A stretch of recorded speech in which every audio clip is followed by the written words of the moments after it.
See how we look. Okay, welcome everybody. I believe we're live on public access now. It's July 13th, 2022, and we're sitting at the first collective bargaining meeting where we're going to discuss, start discussing proposals. Yes. It was noticed for 10 a.m., but we've been caucusing with our respective teams. And we're now going on the record, an open session at 10:53 a.m. What we have done is signed the sign-in sheets and made 2 originals. I looked through mine, if you want to look through yours, and then keep one, so that each party has a copy.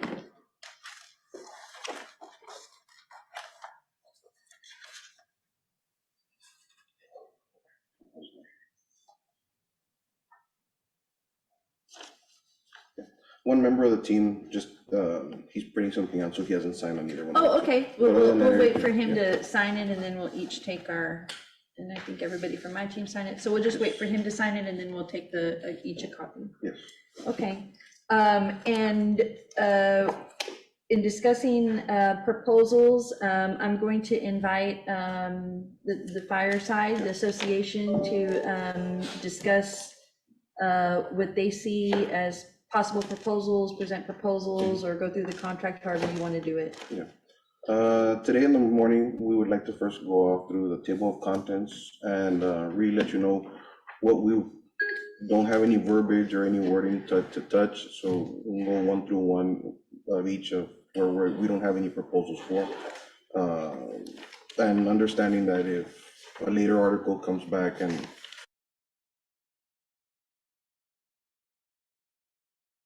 we'll propose at that time for those articles. But right now, these, we have no proposals for, so we'll just go ahead and go through them. Okay.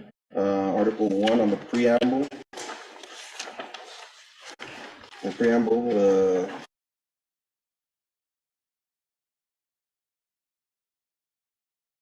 so just on the preamble, we have no changes. And what we'll do before you continue on, what we'll do is we'll take the notes from where you have no changes. We're gonna caucus on those, Okay. determine whether there's any potential changes, or if we have no changes, and we're hoping to at least get some TAs on the things that we're not gonna touch Yes. this time around. And again,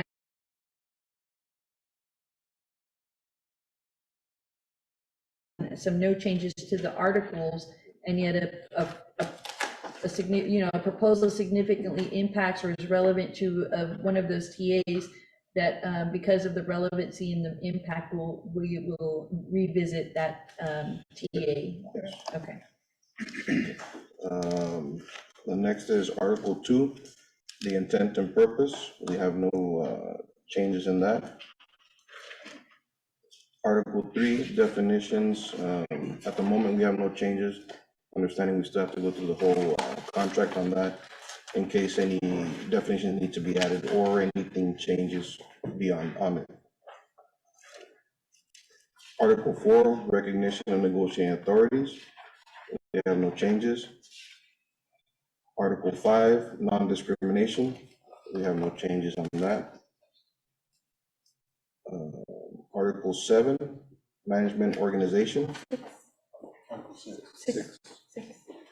Okay, Article 6, we do have a proposed change. We're actually just haven't finished the proposal on that. Okay. Article 7. 8, we do have a proposal for that. Article 9, time off to vote. We have no proposal. So no changes on that one? No changes in that.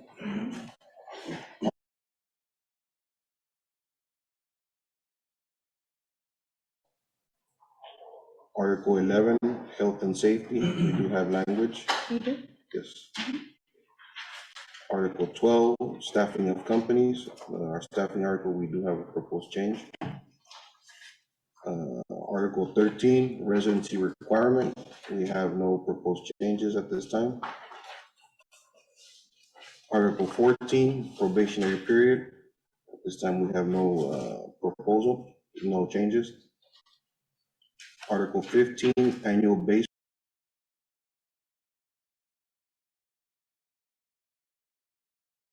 Education benefits, certificate pay and assignment pay. We do have a proposal for that. Article 17, additional hours. We have no proposal. Article 18, uniforms. We have a proposal to change. Article 19, longevity pay. We have no proposal. Article 20, promotions. We have proposed language. Article 21, holidays. No, that was 21. Sorry. You No, said 20? Oh, 20 sorry. promotions. Oh, 20 yes, is I'm sorry, promotions. sorry, yes. Article 21, I'm sorry, we do have on the holiday.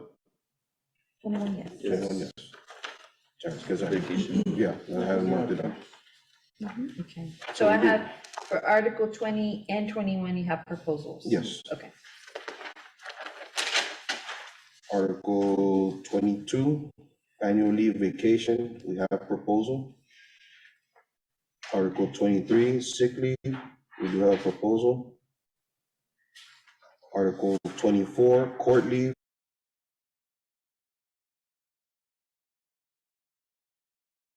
Funeral leave, there is a proposal. Article 26, political activities, we have no proposal.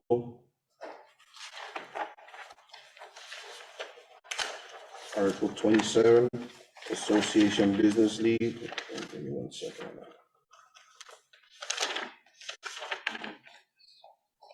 Yes. Yes, right. Yes. We do have language on Article 27 for proposed change for association business leave. Article 28, payroll deduction of dues, we have no proposal. Article 29, health and life insurance. We do? Yes, okay. Health and life insurance, we do have a proposed change. Article 30, retirement. Yes. Yes. Yeah, we do have a proposed change. Article 31, disciplinary action. Yes. We do have a proposal. Article 32, maintenance of standards. No proposal, no language change at this time. Excuse me. Article 33, no strike, no lockout clause, no proposal. Article 34, defense of civil suits against firefighters, no proposal. Article 35, official bulletin boards, no proposal. Article 36, contract copies, no proposal. Article 37, grievance procedure, we have no proposal. Article 38, arbitration procedure, we do have proposal. Article 39, stability of agreement. No proposal. Article 40, savings clause, no proposal. Article 41, random drug and alcohol testing, we have a proposal. Article 42, duration of agreement.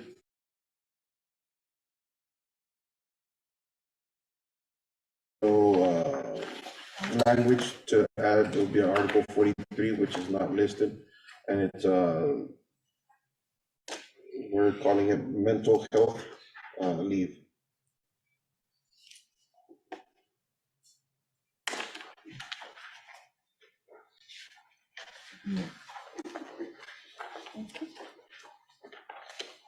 So those are the ones, just to let you know which ones we do have language for and which ones we don't intend to touch at this moment.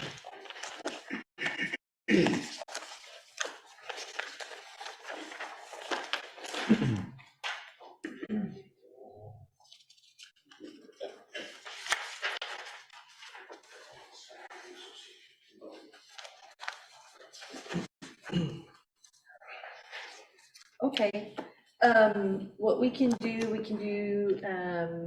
one of two things.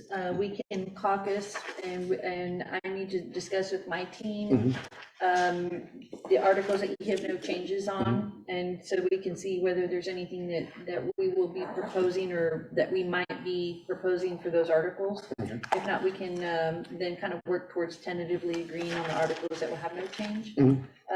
We can do that, and then once we do that, then we can move in, if you're prepared, and maybe this afternoon, at least go through a proposal from the union and start Yes, ma'am, talking sorry. about specific language. Sure. So if you want to do that. I think that we're gonna have a lunch break Yes, at about 12:15. 12:15. So I will just give you.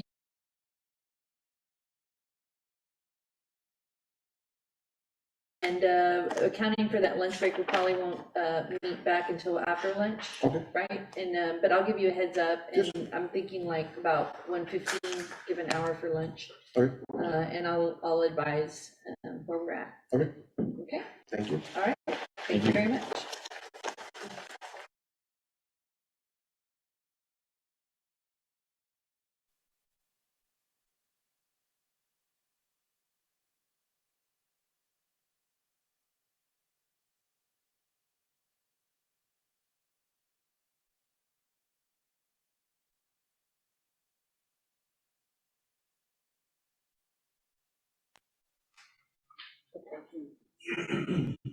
Is it on?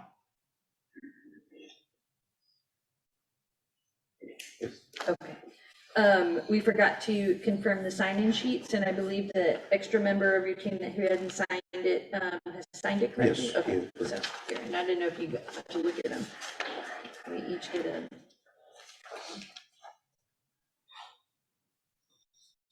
Is that correct? Okay, yes, Thank you. thank you very much. Okay, and we're off the record.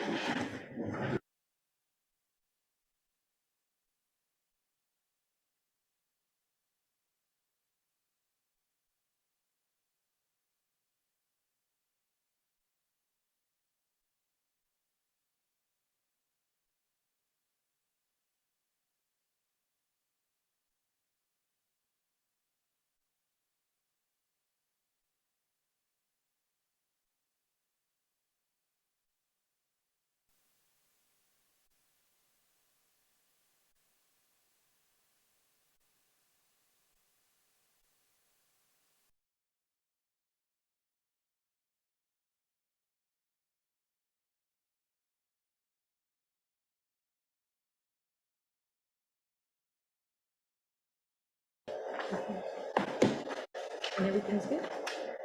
Yes. And confirming that with public access. Okay, we're just confirming that our live stream is on and we can be heard.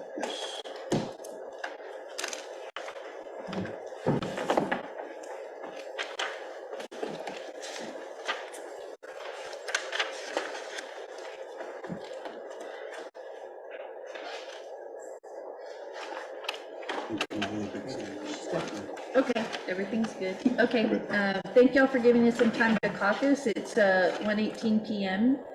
And we have gone through the information that you provided us with the no changes.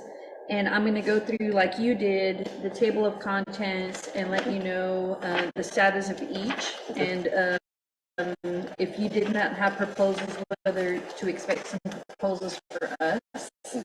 We're still working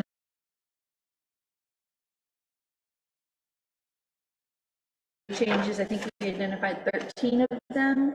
So we can, as we go through at the end, I'll itemize them and then we'll figure out how we can TA those. I don't know how.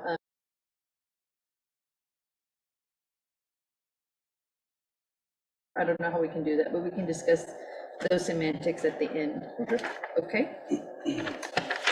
So I'm going to go through the table of contents and start with Article 1. That one, there is no change, and so that we can TA that one. Okay. Article 2, there's no change on our side either, and so we can TA Article 2. Okay. On Article 3, I know that you don't have changes, but we have potential changes depending on the proposals that we have, so we would ask that at least we just keep it open until the end and clean it up. Basically, definitions would just be a cleanup Yeah, issue. both sides will agree to that one because, I mean, we know that other articles are gonna come back and probably have some impact on that. So it's understanding for definitions, it's gonna be left open. Okay, so we're gonna leave that one open. On Article 4, we have we have a proposal there, I think that's fairly minor, so we're preparing that. Okay, Article 5, that's no changes, so that's gonna be a TA. okay, On Article 6, you have a proposed change, and I think we have a minor change as well, so we'll wait for your proposal, and then we'll get your And just- proposal, and then we'll respond to that. That was 6, right? yes, Article 7, we will have a proposal on that one as well. okay, Article 8, you have a proposal, and we'll wait to respond, we'll wait to receive your proposal and we'll respond to that one. okay, Article 9 is no change, so that's a tentative agreement. Article 10, we have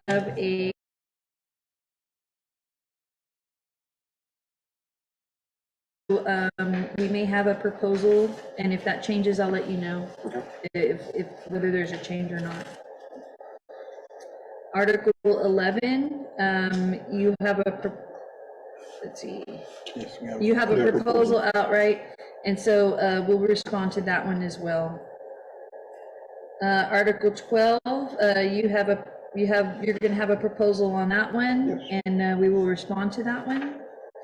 Article 13, no changes, that will be a tentative agreement.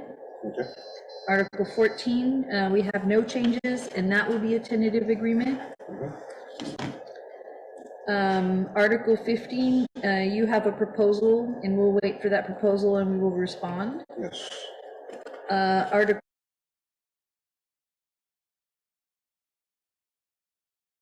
proposed changes. Article 17, we will have a proposal on that one. Article 18, you have a proposal, and we will respond to the proposal.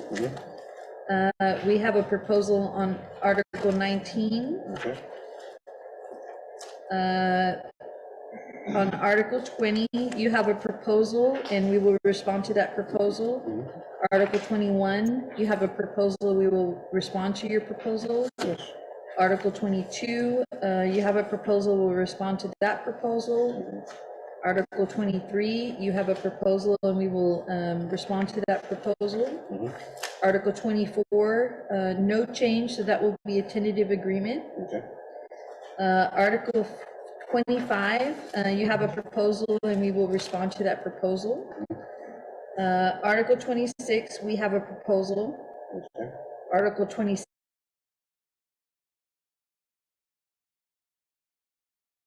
Article 28 is no change, that will be a tentative agreement. Article 29, you proposal, we will respond to that. Article 31, you have a proposal, we will respond to that one. Article 32, we will have a proposal. Article 33, no change, that is a tentative agreement. Article 34, there's no change, and we will have a tentative agreement on that. Article 35, I have that we will have a proposal, I think it's just a minor clarification okay, for a cleanup. Article 36, no change, that's a tentative agreement. Article 37, we will have a proposal. Article 38, we will respond to your proposal. Article 39 is no change, that's a tentative agreement. Article 40 is no change, that's a tentative agreement. Article 41, we will respond to your proposal. Article 42, we will respond to your proposal. And you propose to add an Article 43, and we will respond to that, the proposal for the addition of that article. Yes. And so what I have, and I'll just go over the tentative agreements that we have. I have outline 13. And just so that the record is clear, these are the no changes, and these will be tentative agreements for Articles 1, 2, 5, 9, 13, 14, 24, 28, 33, 34, 36, 39, and 40. And based on those tentative agreements, I don't have them prepared because I didn't know how you wanted to go about doing that. I'm happy to do it the way you've done it before, or talk to you about how we can do that. We can talk off the record just on the.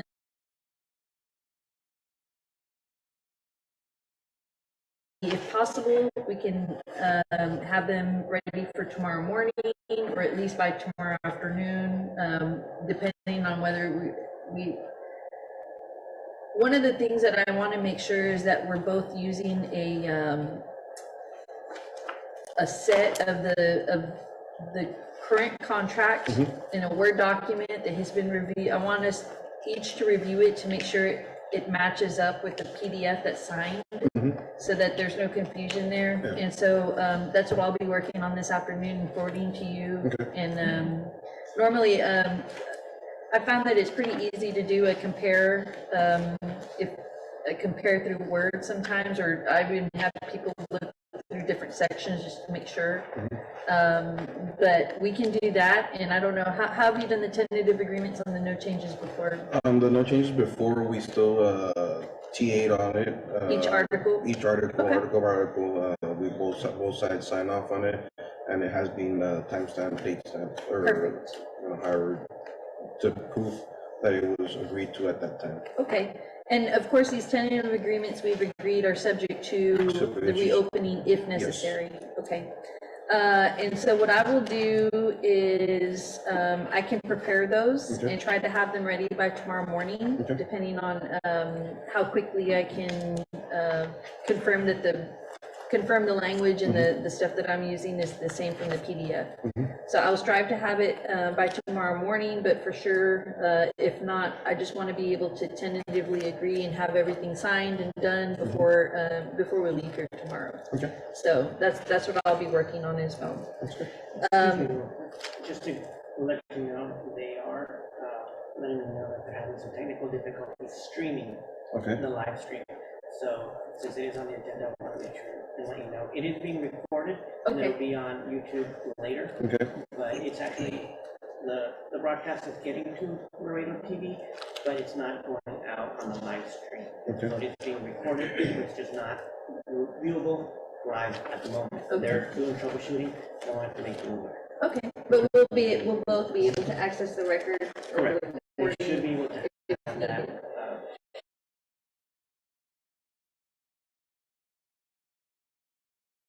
Okay. And so I'm going to work on that from our end. We're working on putting our proposals together. I will be able to give you more of an update in the morning as to when we will plan to put together those proposals that where we're not responding to yours. So we're going to be working on that this afternoon and tomorrow. Okay. And I didn't know if you had any proposals ready to present today that maybe we can go over if you need to caucus or whatever you need to do, and we can go over what if you have them, and we can review and ask questions so that we can start working on this.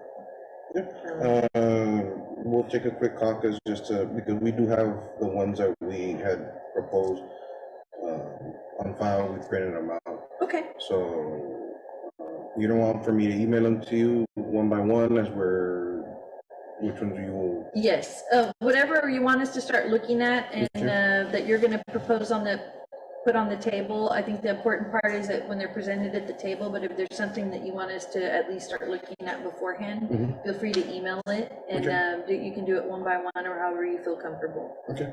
But if there's some that may have questions, it'll allow us to start looking at them and maybe even be prepared to ask questions after you've discussed them and gone through the intent and the reasoning. So it's up to you. Okay. So, The but question I was gonna ask was, are you gonna want our proposals emailed to you in Word documents, you can work off of those, or? yes, I think we had discussed that before, and what we have been doing, just as we did with the ground rules, is that we're just emailing a Word document to each other, and we'll be working off of that Word document. One of the first things that I just do, just to make sure that you know, we're working off the correct languages, I usually just review it compared to the PDF or the master document that we have, just to make.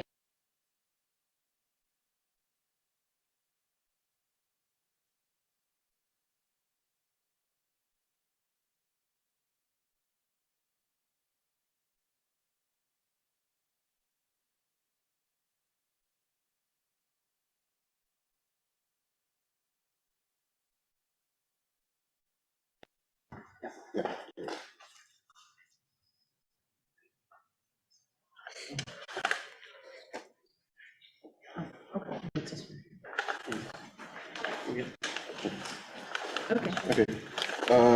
We didn't go through the list of the articles for our proposals. We identified the ones that are more the minor cleanup of language and the smaller instances like that. Okay. We do have a list. I don't know if you want to know the whole list. We haven't printed out, and as we go one by one, we'll be handing out the copies of it. Okay. If you want the list, we can go through the articles that we're going to be addressing right now. Okay, we can just list them out and then we'll go through them one by one. Okay. Article 8, Article 11, Article 20, 21, 22, 25, 27, 31, 41, and 42.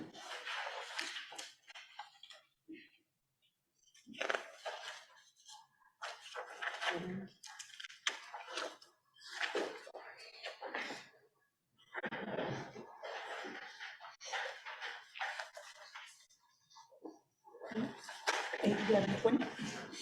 8, 11, 22, 21, 21. 22, 25, 27, 31, 41. Is it 10 articles? Yes, 10 total.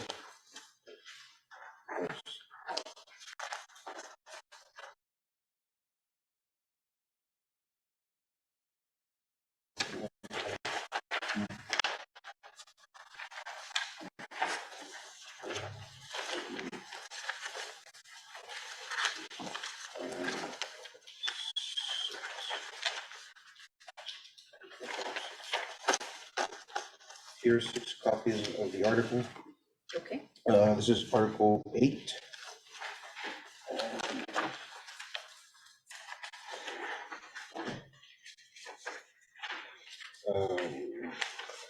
Our proposed changes start on Article 8.3.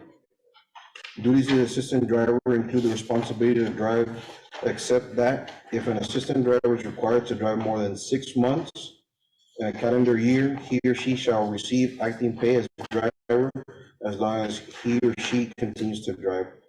Our proposed change on that is to strike 6 months, and it's gonna equal 60 shifts. The way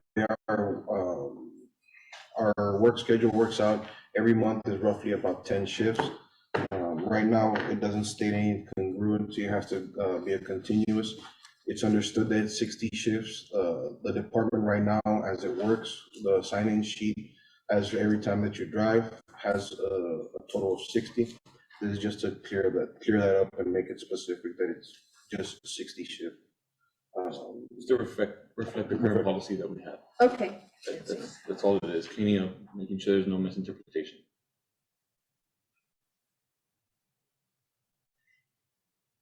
And explain again, just because I'm unfamiliar with it. You're saying that during that 6 months, when you're driving, it equals just 60 shifts? Yes. Okay. Roughly, yes.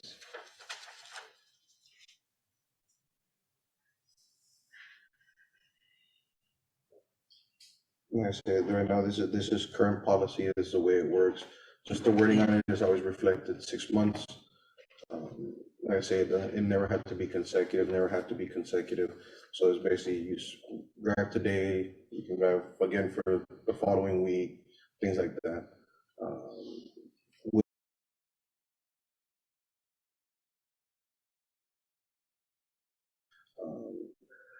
Once he exceeds the 60 shifts, which is more than half of the year, that's when the acting pay kicks in because of the fact that he's been driving for more time than is being specified here in this article. Okay. And when you're saying that it was not meant to be consecutive, because here it says more than 6 months, you're saying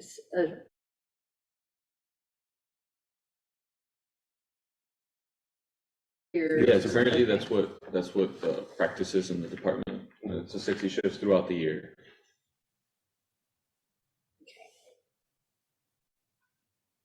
Like we said, we just want to kind of reflect the current policies that we already have in practice. Yeah, and because I'm not familiar with it, I just need to make sure I ask the right Of course. questions, so I understand it. Okay, and this is, what you're saying is just a reflection, it's a clarification and a cleanup? Yes. Okay, so no substantive changes on 8.3 No. intended, okay? The next one, Article 8.5. Injury, illness, or death occurring during working hours are presumptively work-related. Said injury, illness, or death included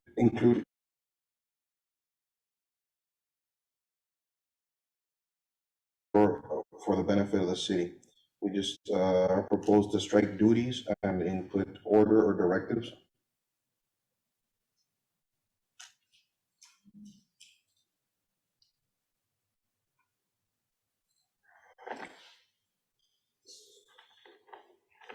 Okay, what is the reason, is there a clarification reason for that change? I'm trying to understand, does order and directives mean the same thing as duties, or what, was there something that happened that No, necessitated the more clarification? reason in the definition for duties. Okay. It doesn't directly specify what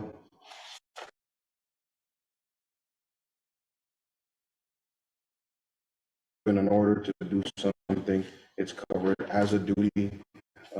There has been issues or arisen, or there's been questions about it where he's not performing a firefighter duty, he's not performing things, and it's more, I guess, related for coverage Okay, because So should we have a definition to it?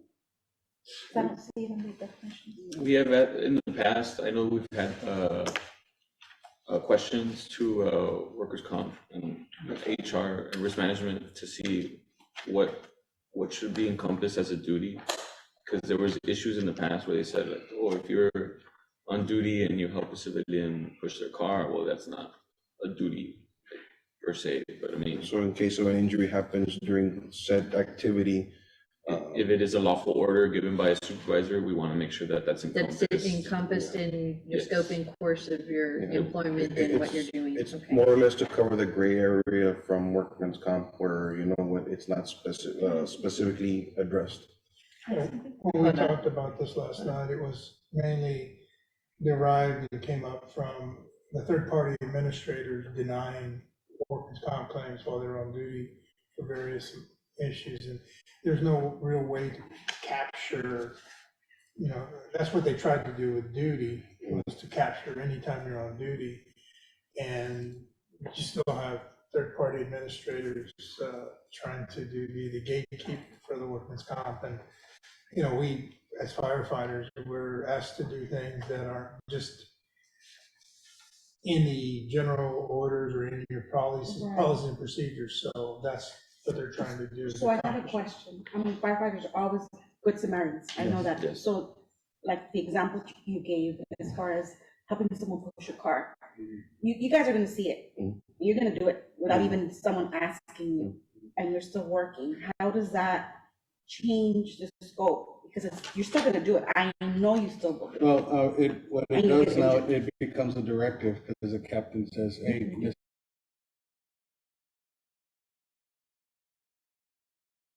It is, and you're gonna get off and you're gonna do it, Yeah. and you get injured, it's not gonna deviate from what you're trying to accomplish, is what I'm trying to say. So we need to figure something else out. Yeah, no, they're not trying to get out of doing that kind of work. No, they're No, but trying they to won't. They're trying to expand it. just get covered. Expand it. So when you're saying coverage, you're having, Ralph, and you all have explained that, it's with third-party administrators, a lot of the coverage that you're talking about is with workers' comp and what is encompassed in the duty. So you're trying to basically make sure that, this change is to try to encapsulate or cover anything and everything that you're required or expected to do as a firefighter, whether it be under your job description duties, emergency duties, directives, orders, things like that. But if it's no order and they still do it and they get injured, it's not gonna accomplish what they want. Right, so we're gonna, that's why we're trying, I'm We need asking, to figure it out. Yeah. making sure what the Okay, I understand what intent you're is. Let's just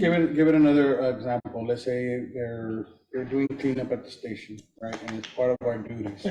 And there are certain things that, they get a piece of machinery and they get injured with that piece of machinery, but it's not in our scope. You fall right? off the ladder. Something, right? But we just want to make sure that, because they were given the order to clean up, do, station cleanup, that they're covered under workers' comp, basically.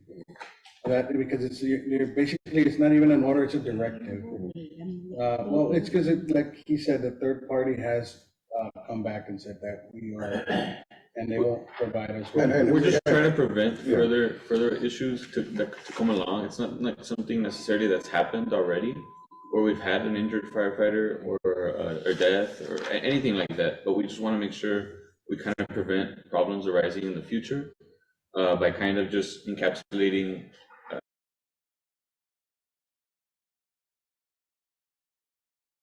this to be part of your duty. Okay. You know what I mean? To be covered. Yeah, I get the You still have a intent, and question? so, I get the intent. No, I don't have the intent. I'm not gonna argue your side, No, no. because I'd be helping you. yeah, that's what.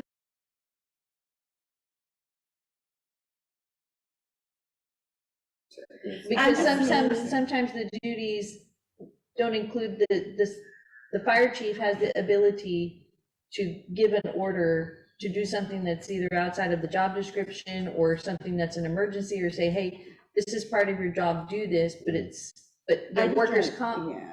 the I don't want workers' you to- comp administrator will say, well, that's not part of this duty.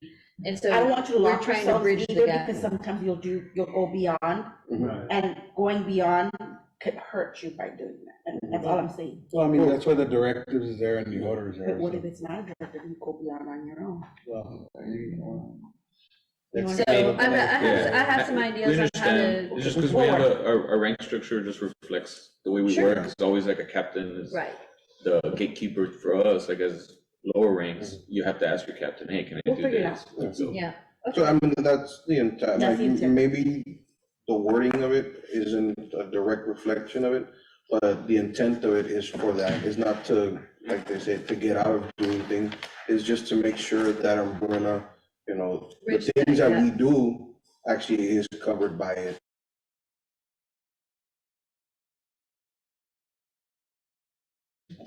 that's all it is. Okay, That's, thanks out, everyone. And Roxy, the department's under 143, and they have that 143-073, what is it, A? Where the municipality shall provide leave of absence for an illness or injury related to the person's line of duty. That's aside from workers' comp. So, Right, I've argued this in several different cities where they're 143 and guys have been injured at work for whatever, and they cause pain and there's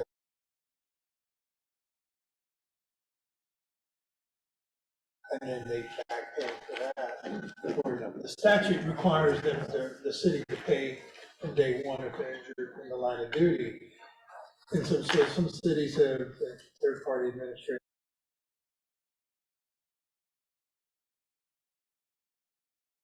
saying, that that's not the only time you get injured.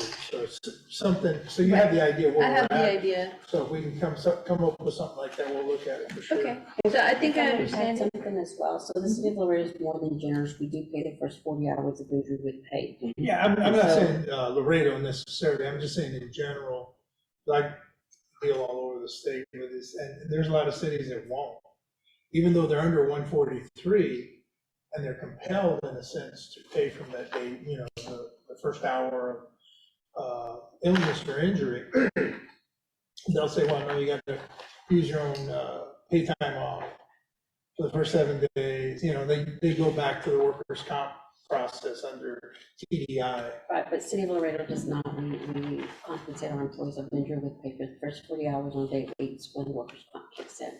Yeah. And the state of Texas is a no-fault state, so we don't have to, a supervisor does not have to see the injury or the what have you, so it just will happen.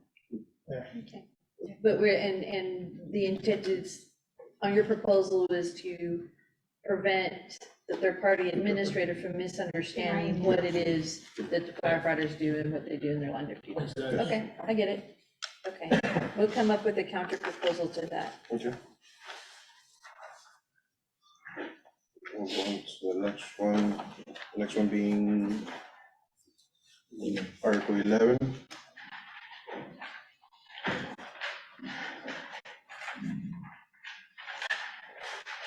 And are you gonna be emailing me these after the? Yes. Okay, Okay. Long-handed. I,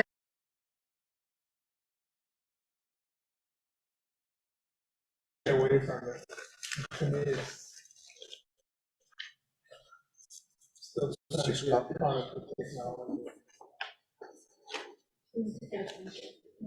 we have a printer and a scanner, and it does color. Palmetto, fix that up for us.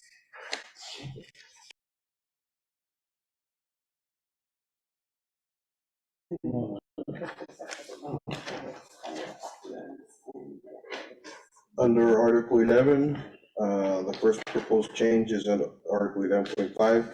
If an employee is required to submit a blood or urine sample pursuant to the city's drug and alcohol policy for post-accident or post-injury, such employees shall continue to work, however, will not be allowed to respond to any emergency calls or operate any machinery and/or vehicle, or may be placed on administrative leave as deemed necessary by the fire chief, with or without pay.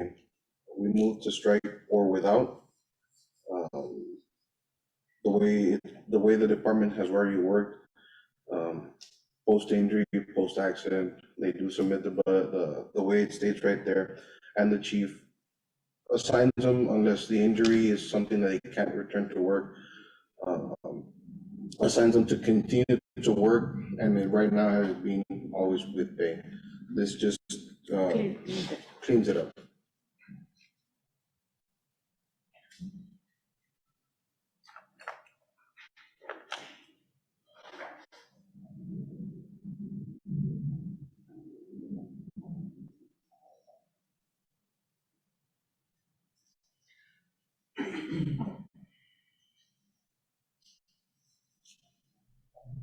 Okay, has there been any instance under this particular section of the drug and alcohol policy where somebody who is submitted a blood or urine sample post-accident or post-injury, where they've had to come back without pay?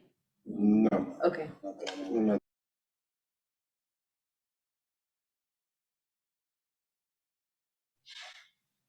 Actually, the policy for the city back about 10, 12 years ago, no, it's more than that, it's about 15 years ago.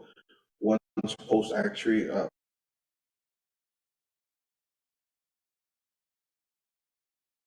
and you were sent home on duty, but paid, it was paid. okay, Now, the way it is, post-accident, you stay at the station, you're not allowed to drive or respond to any calls operating machinery until you're cleared. So you report if you cause a fender bender during the day, you go give blood alcohol, You come back to work and basically you're at the station answering phone calls. Okay, Yeah. you're still working, You're still on the clock. you just can't drive. You just can't drive, you can't Or- respond to calls, you're a fly on the wall type Okay, of thing. Like I say, is in the recollection from anybody here, it's never happened where they've been deemed to sent home without pay. That's what I'm saying, the intent purpose is just to clean it up and reflect to the way the practice has already been taking place. okay. And this, of course, is only for the time period that they're waiting to be cleared by the Yes, flood. only And the- if something comes up from Oh, it, then the drug policy that's kicks in, another- and that's a whole other Yes. There process and there have step. been instances where somebody has an accident and then it takes another shift, so they come in under shift and they're at the station, they're paid, but they can't perform any of they can't go out to calls. they can't- Okay, Yeah, we're just making sure that gray area. okay, And also, I mean, there's been certain circumstances where it happens a Friday night, so it doesn't get processed. Monday morning will be a holiday, so it's not getting processed till Tuesday. oh gosh, yeah. Possibly, they won't come back to work, they won't be cleared till Thursday, which is 2 shifts later. Right, And that's just to, basically, like I say, we're already working that way, just to clear it up. You know, okay, it these guys follows just- with the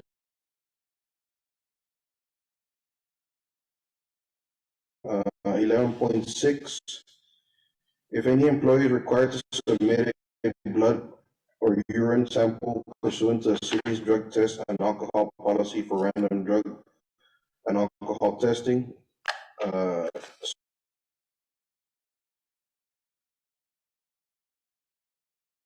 we conducted during business days. This does refers back to the definition, what it consists of business day. The intent of this is basically to not limit the operations of the department as a whole, because as it is right now, because of manpower, when somebody gets pulled from one of the units, if there's no excess manpower, that unit has to stay out of service until it's full.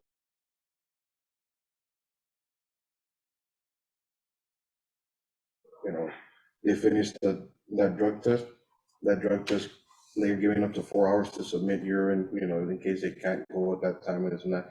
So it basically hinders the operations of a day-to-day, department. So we're just basically addressing to basically streamline the actual testing of it, and this is only for randoms, only for randoms. okay, Of course, you know, in case of injury or anything else other than that, where it's deemed that they have to, that of course, you know, takes place at the moment. okay, But these are just random, you know, Monday through Friday type of things. okay. I'm just curious, would they send you out to do drug tests on holidays for randoms? Yes, Yes, they have. yes. Holidays, weekends, they've targeted, not targeted. They've pulled individuals, you know, past 4 or 5 o'clock, you know, and At night, or just depends, it's just the hours, it's just all over the place sometimes. Are you talking about random or you're talking about post-accident? no, no, I'm talking about Not random. random. Right. Because Randoms are the clinics done, are only 8 to 5. yeah, no, randoms.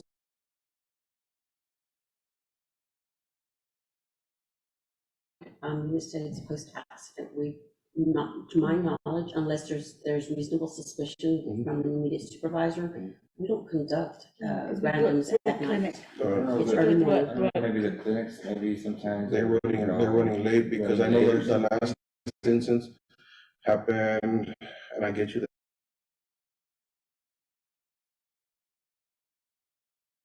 Supervisor coming like, hey, can they do random right now? Like, what time is it? And it was 4 o'clock on a Saturday. On a Saturday. Like, it was beyond the understanding of what the entail really what the random's supposed to be at that time. Unless it was reasonable suspicion. So can I ask you a question on the added language on 11.6? When you say shall be conducted during business days, are you talking about like city business days, like yes. Monday through Friday, 8 to 5 kind of deal? Okay, Yeah, Because- there's a definition on 3.7, Yeah, 3.7 on Monday page through 3 of Friday, 8 to 5. okay. So I just want to make sure it's clear because some people could interpret that without, and I hadn't looked at the definition, but some people could interpret that like the business hours if the fire stations are open, which is 24 hours, you know? But so I just wanted to make sure that I understood what y'all were doing. Yes. Okay. And I want to make sure that that's clear, that you intend for it to be the city business, Monday through Friday, 8 to 5 is the definition 3.7 and not the 24-hour. 24-hour Okay, completely. perfect. Okay. And again, this is all cleanup and not intended for any substantive. No, Yeah, okay. this is just cleanup. Just No, cleanup. they would, this is just for the random part, not if they have an accident, of course, they have to follow, Well, that's procedure. everything else stays in place, just that. As well as a suspicion of anything, Yeah, That one still falls into play. That's There's reasonable suspicion, their ranking officer goes through the process of requesting it, the district chief goes up to the deputies, you know, that still stays in play, especially also the post-accident, post-injury.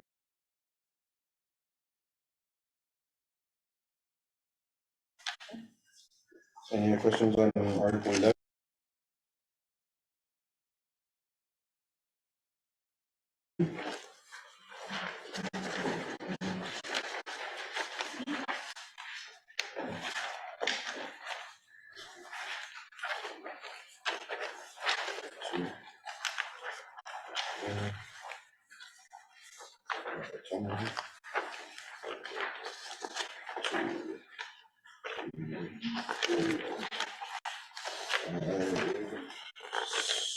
I think that's 6.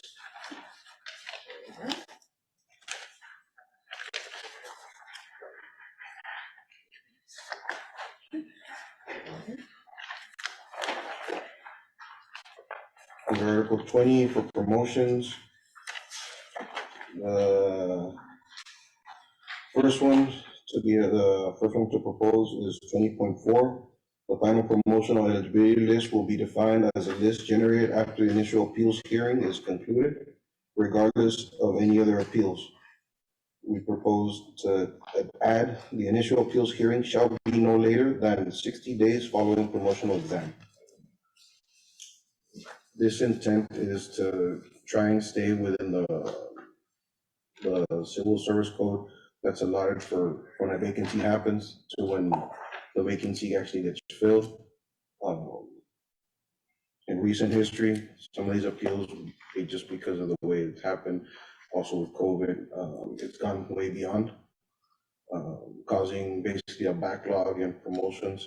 Also, it hinders our basically operations because if a vacancy is caused by a driver or captain because of retirement or resignation, it leaves that vacancy there, and when you're short manpower, it's gonna start triggering a bunch of overtime that's out of our control.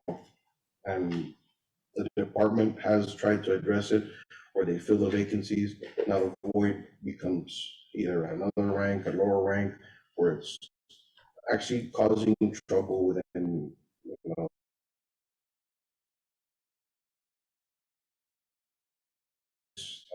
on a daily basis, excess movement of personnel or excess movements of reassignments, where you're reassigned from one truck to another.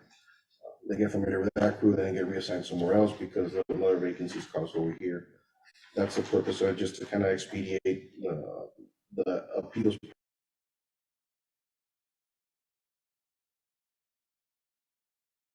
In recent history, it took up to like almost 10 months for appeals to happen after a test. I know me personally, my captain retired, they assigned a temporary, we had tested for the next promotional position. He scored high enough where he was gonna get promoted, they went ahead and assigned him, and he was there for 9 months before he got promoted. Question. Was there back pay paid for those past 10 months? It took a long time, there was a long. But there was back pay. There was There back pay. There is still back pay. What we're Right. trying to avoid is operational Okay, got it. hang up that comes with it. Yes. Address operations. I think what I see sometimes is that when it's a case like that, that they know that one is the next one up, they base them on that thing. Yes, He gets actually paid as he's moving forward, so it reduces the back pay and getting that money upfront. yeah, the only thing is with the- acting though, is you can only act and not like go up for a higher rank. Let's say I'm acting driver, I can't be acting captain that day. So that still prevents somebody from, So even though so he it's re- probably even more though So if it was overtime. permanent, he could become Yes, acting, had he been acting promoted captain. officially, he could have acted for the rank above. I have a question about who sets the initial appeals hearing? Is Civil that the Service. Civil Civil Service Service, Commission? Yes. So, I'm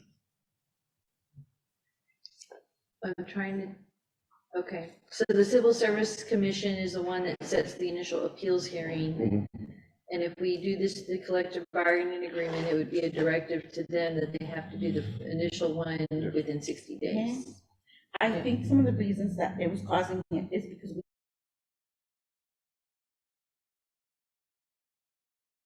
one of those things that we couldn't find, and then there was COVID, right? And so they were elderly, and they kind of didn't want to meet, so I think maybe that was probably. That was leading up to my next question. Previously, I think it's a recurring issue, not just because of COVID. I think it's happened in the past before. It's gone 5, 6, 7 months. And I think they've asked the Civil Service Commissioner how long it would normally take, and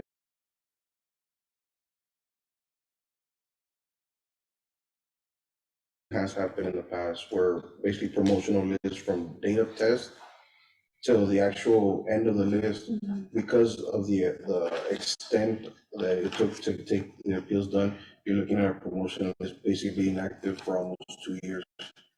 So we're trying to kind of negate that because, once like it reads here, the list is active for 1 year following the appeals. But if it takes 6 months to do the appeals, it's just creating that longer list for. So we would have gone almost 2 years without promoting it. Right. So, I think there's a little bit of homework that we have to do with it. I understand, I totally understand what needs to happen and why you're addressing it. I'm just concerned about making sure that we address all the different factors that this touches, including the availability of civil service commissioners, the vacancies for the actual civil service commissioners. I need to go and figure out, okay, how does this happen?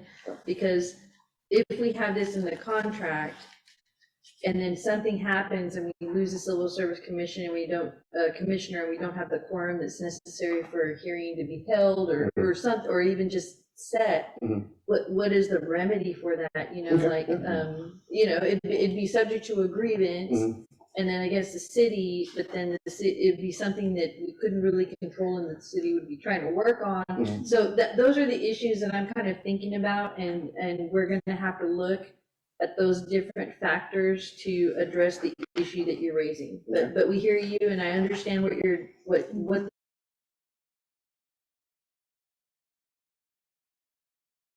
promotion is. You know, if somebody has to appeal, you want them to be able to, and if they're successful in their appeal, and it raises them on the eligibility list, you want the promotions to be correct. Yes.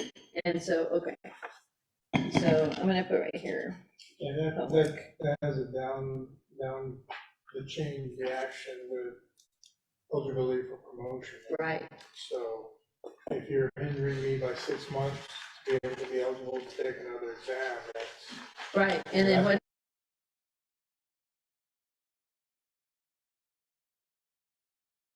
There's a snowball effect here. Yeah, it's. So, but it also goes the other way, because if there's things that we need to make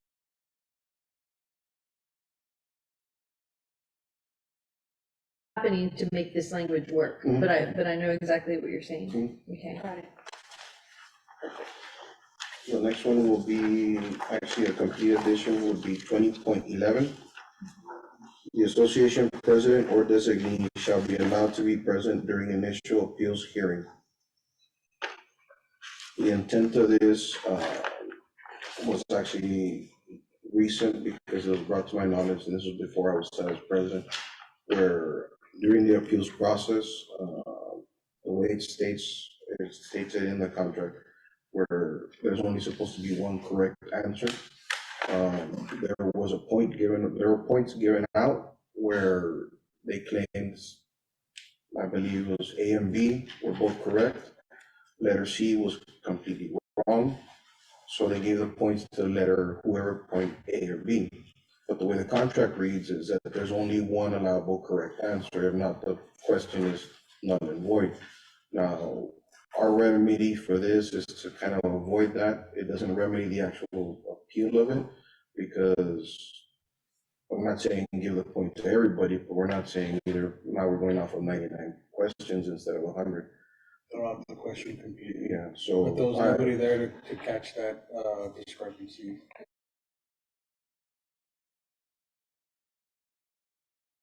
Would have made the test. Each answer would have been more than one.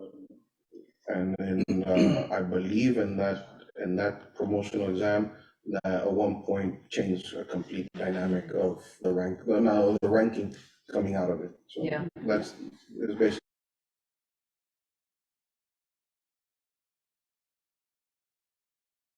Where it's really close by, some guys literally can jump 3 or 4 slots in a promotional ranking.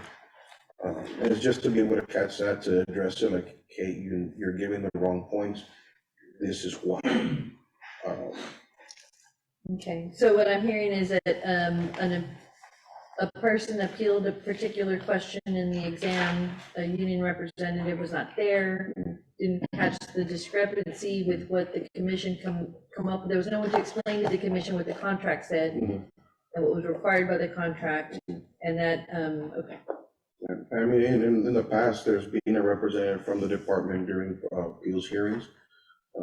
And this was more when they were actually vocal, where they would actually list from this page, so on, and we read it out. And they would be used as a reference point. Is this what it means? Yes, that's what it means. Or is this what does this language actually say in this book, or it refers to so and so? So to have a representative has been in the past during these hearings. This is just more not to correct. Yes, it's just to formalize, just to make sure that civil service during the appeals hearing is following what's written down on the contract. Okay, and this would be, the representative would be there regardless of any of the appellants requesting representation, right? Yes. Okay, so you would just have the ability to come in and discuss the appeal as it compares to what the contract requirements are. Okay. And In the We're not past- there to help with the appeals process, we're just there to make sure that they don't.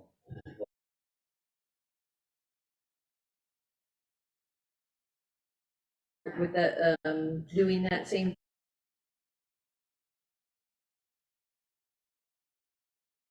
The commission gets a representative usually from fire training, and they're there to basically explain any kind of fire science language pertaining to that specific. They're like the expert on hand per se. Okay, So they do refer for to the actual them question. for the actual question, but that's it.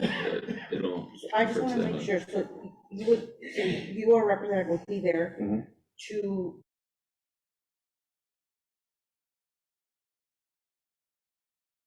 the contract, you Yes. said? So if we put to not violate the contract, how?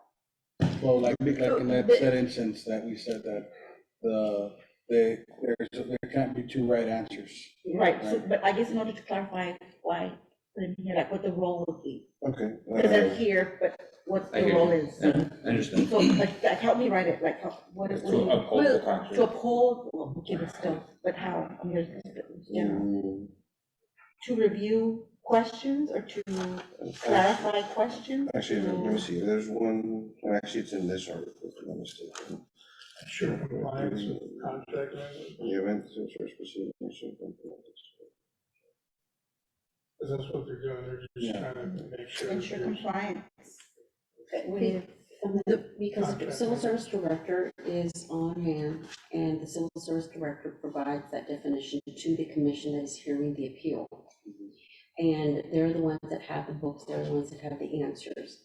So what would the union's representation be at this? Is it to further explain the right answer? Because you already have your No, training no, written there. No, like I said, we're not, this intent isn't for us to have any hand in the appeals process. or the appeals of questions it's themselves. We have more if, like in the instances where they actually violated the contract, instead of throwing out the question, they gave an extra point, right? You can't have two right answers, since it says here in the contract, right, in the articles, you can't have two right answers. So instead of throwing out the question, they gave an extra point. As an, oh, how about this, just throwing it out, as an audit, as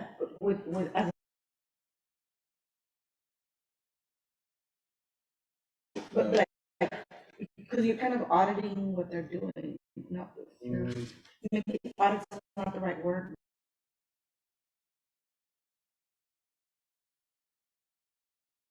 Service director leads this commission. Yes. The commission is appointed by city manager and confirmed by city council. And what they do is that they hear each single question that has been appealed, and they make a determination on what is the right answer. This is the whole function of an appeal process. Yes. But when there's two right answers, it's supposed to throw out the question. 'Cause there's only And this is supposed what to be- you're saying, is Well, because the Tally is contract says there's disputed. only one. To ensure appropriate scoring?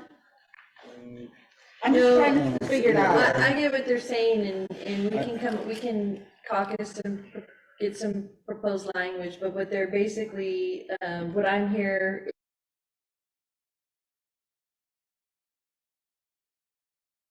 question, but to help educate the commission on what the contractual requirements are. Just like the fire expert is gonna educate the commission on what the question is about or what it means, that they're allowed to make a presentation to the commission about the parameters of the decisions that they have to make, is basically what it is.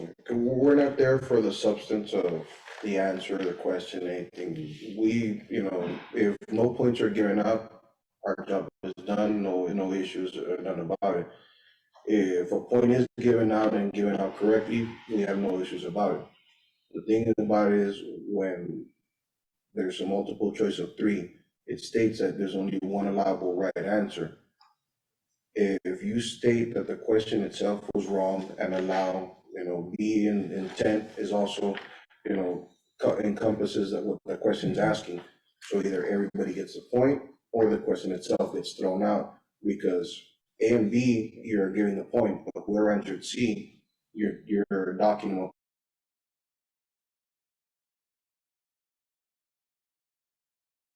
Saying that if you answer it.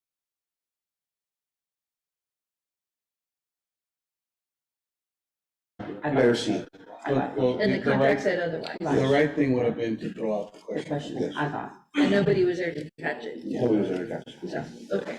Now, it hasn't happened that often. The last time it happened, the language was put into the contract to prevent that. They're saying there was just a reoccurrence and it was a recent one where like, okay, maybe we can address this. where- Educate the commission, Yes. okay. I'm gonna have to go back to the video and see what language I said. I wrote down. Sounded good.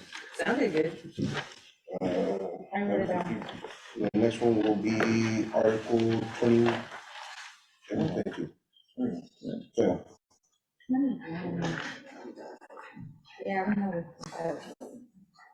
that's not clear.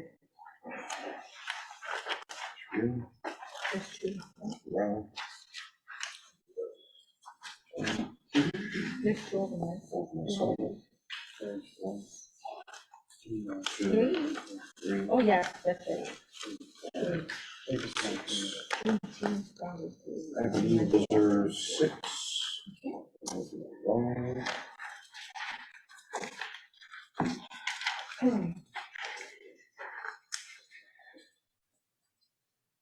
I'm sorry for the mix-up, but my clerical skills are, I tried my best. This is Article 21? 21. Okay. What was being addressed is under 21.1. Yeah, holidays listed below shall be observed by the fire department employees. Number 1 being New Year's Day, 2 Martin Luther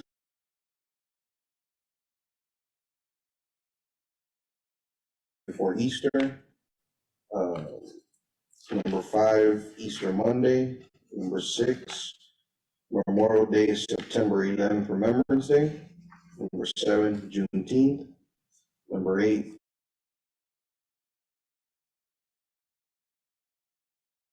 number 9, Labor Day. Number 10, Founder's Day. 11, Veterans Day. 12, Thanksgiving Day. 13, day after Thanksgiving. 14, day before Christmas. 15, Christmas Day. 16, New Year's Eve. 17 and 18, personal holiday. This is just to clear up something that's already been agreed with the city and the association, that's already been granted. Juneteenth was the addition of the new federal holiday. New Year's Eve wasn't before the association and the city came to an agreement. It was instilled already. It was agreed to after the contracts were printed. So their city's already observing it and it's already honoring it. The extra personal day and two personal holidays. So on the contract, we already had one. This is just the addition of the extra one to put into writing. And Founder's Day. It just kind of move all the numbers. to put them in concurrent with the calendar year. Was the extra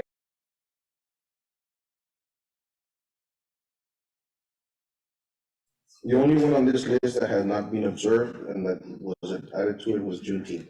Okay.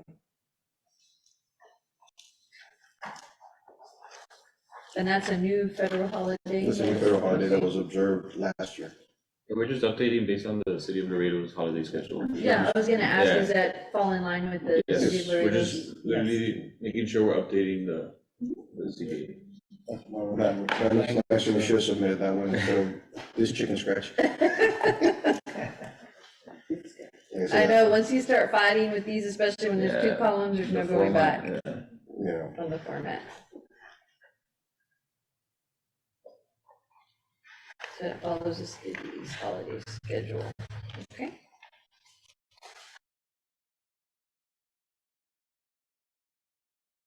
Next one would be Article, I'm sorry, is there any? I think that's, anybody else have any questions? I think that was pretty straightforward. Next one will be Article 22.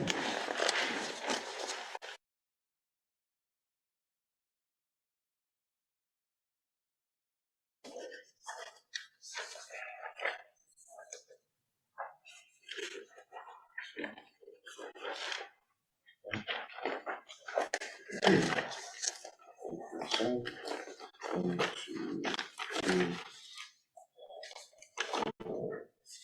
5, 6 copies.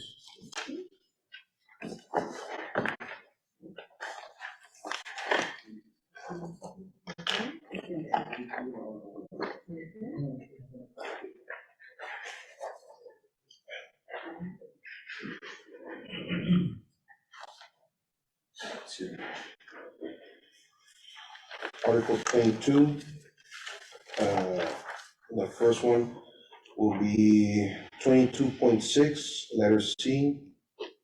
The donating firefighter who elects to donate unused accrued annual leave, sick leave, or compensatory time to another firefighter recognizes and agrees that the donated leave days shall be deducted from his or her accrued leave compensatory time account and shall not be refunded. Donations shall be increments of no less than 1 day, and total leave donations to any one firefighter shall be no more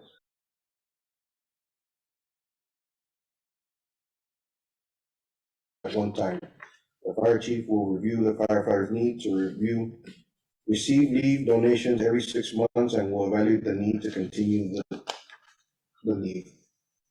You're changing it to 4 hours. 4 hours instead of 1 day. The reason for this, our 1 day consists of 12 hours for the line personnel, or 8 hours for the office staff. There was an issue where, because of our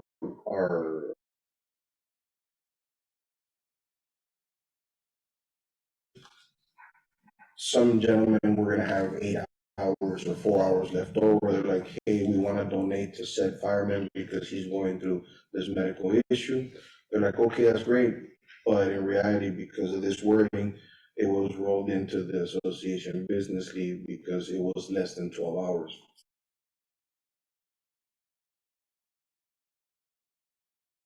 Hours to be donated Okay. because we had three. There was a limitation.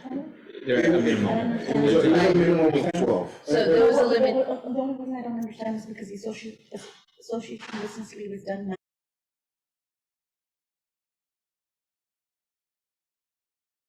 at the end of the year, what happened is firefighters had 8 hours, right, or 4 hours, and instead of it just, the calendar slots were full, so they're not being able to use those hours. So they were just gonna roll over, right, or not roll over, sorry, they were rolled into the deal, or just, they would not use them at all. They get lost. from Yes, they the get lost, firefighter, right. Whatever lost time rolls So- into the associate bid. Yeah, so what they wanted to do was donate 8 hours or 4 hours to, Oh. right now, to our current firefighter who falls under this. But they weren't allowed to because there's a minimum that you have to donate of 12 hours to do it. So that was the issue. Always 12, It's always been 12. okay. For the line personnel, it's 12, for 8 to 5 personnel, it's 8 hours. So the line personnel donating for line personnel Yes. Yes. makes sense. Well, we donate to the firefighter and, you know, he ends up.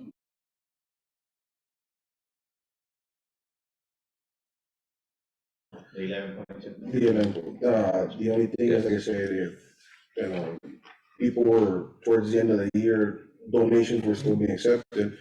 I have 8 hours, there's no way I can take them, hey, pues, let me give it to him instead of, you know. And they allowing weren't allowed to do it.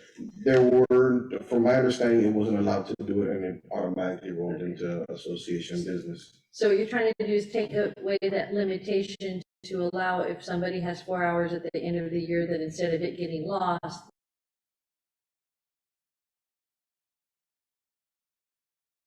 Instance when there's somebody that's getting it. Not Of just, course, if not there's just no- anybody, Yeah, yeah. if there's Right. no need for it, hopefully we never have to be donating again to another fireman because of injury or illness.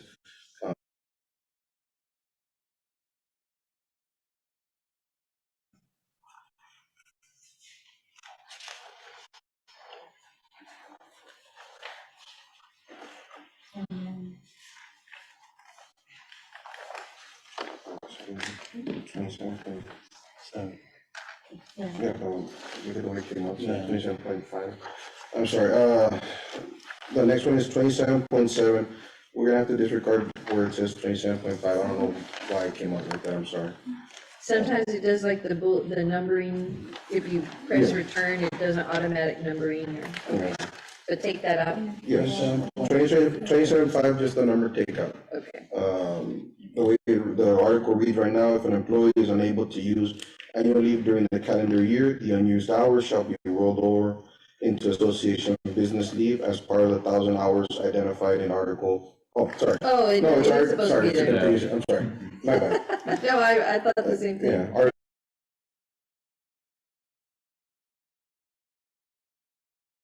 we propose if rollover exceeds 1,000 hours, which is what we're allotted to roll over, all additional hours remaining shall be deposited into the serious injury illness pool.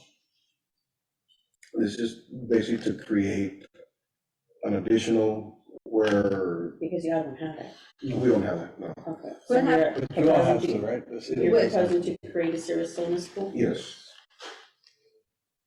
Where, okay, right now, if there is rollover that exceeds 1,000 hours, where does, The loss. where, they're lost. okay.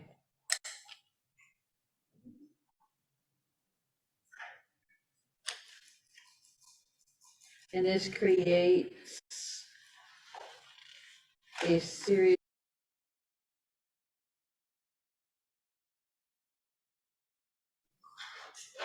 And this is in addition to the donation.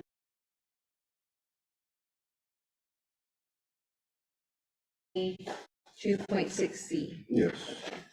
And the intent of it is if that pool is created and is be able to be funded from those excess amount of hours that were basically gonna be lost to put in there, this would actually circumvent the first one, where we wouldn't have to ask for donations if it was actually funded, you know. But I'm not saying that there are always gonna be hours going in there, but to be able to create a pool where we can pull from that before we start doing donations.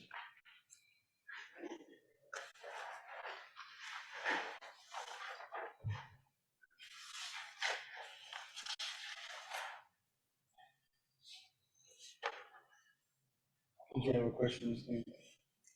No, it doesn't exist for the fire department personnel or uniform personnel. So I need to go back and take a look at the creation of service in the school. PD does have that, I know the city and the PD have it, we've never had it. So the way that service in the school works for our regular city employees, it's for every 1 hour of my service for the city of Laredo creates 1 day of service in the school, which equates to 8 hours. Okay. So I guess we'd have to go back and take a look at how those excess hours would create that service in the school. And there used to be a time in the past, and correct me if I'm wrong, Jesus, at some point here, it used to be calculated differently, then it came to a point, you know, for example, employee A is taking that time, and then employee C comes in and has no time. So there's got to be a criteria there. So right now, you must be employed with the city for 1 complete year, 12 months of service. And then it has to be a duly assigned illness or injury, and it goes through another process through our wellness clinic and our nurses. And then at that point, based on the injury or illness, then the hours are, and also the prognosis of your doctor, then that serious illness will.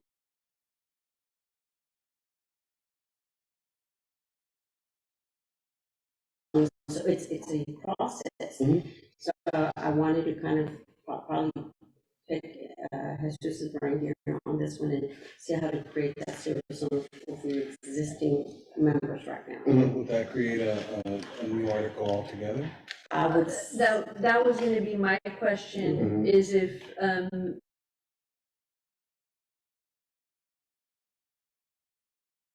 gonna be addressed or created in any of the other proposals that you'll be presenting later on, or do you know? I don't believe so. And that's why we stuck it here. I understand, and I had read through some of the other contracts where, I believe PDs, where there is a process. I didn't know exactly what would be proposed or what would be the actual qualifications. We just put it in there as, kind of to start the talk of it and to see what the city would require of us. Okay. So. So we have homework there too. Okay, yeah, that's fine, we're willing to, like I said, I know there's a process I wasn't familiar with, that's why none of it was actually typed out and put down. So we would refer to you, to see what language we come up with. understand. Okay, so that, in this proposal, you're proposing to add this whole new serious injury illness pool. Okay.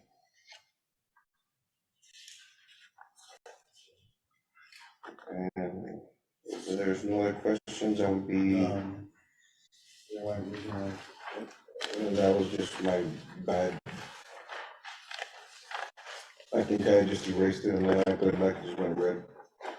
And 2211, the number 2 is just red. It was already there. Oh, There's no change to that. Okay.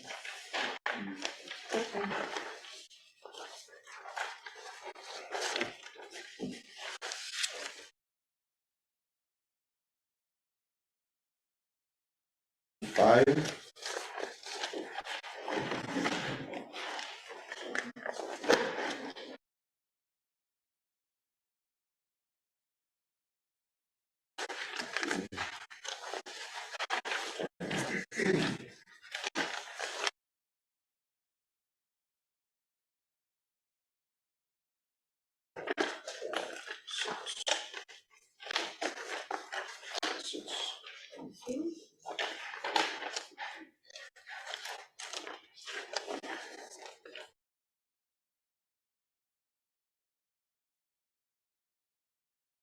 Under Article 25, 25.1, I'll let y'all.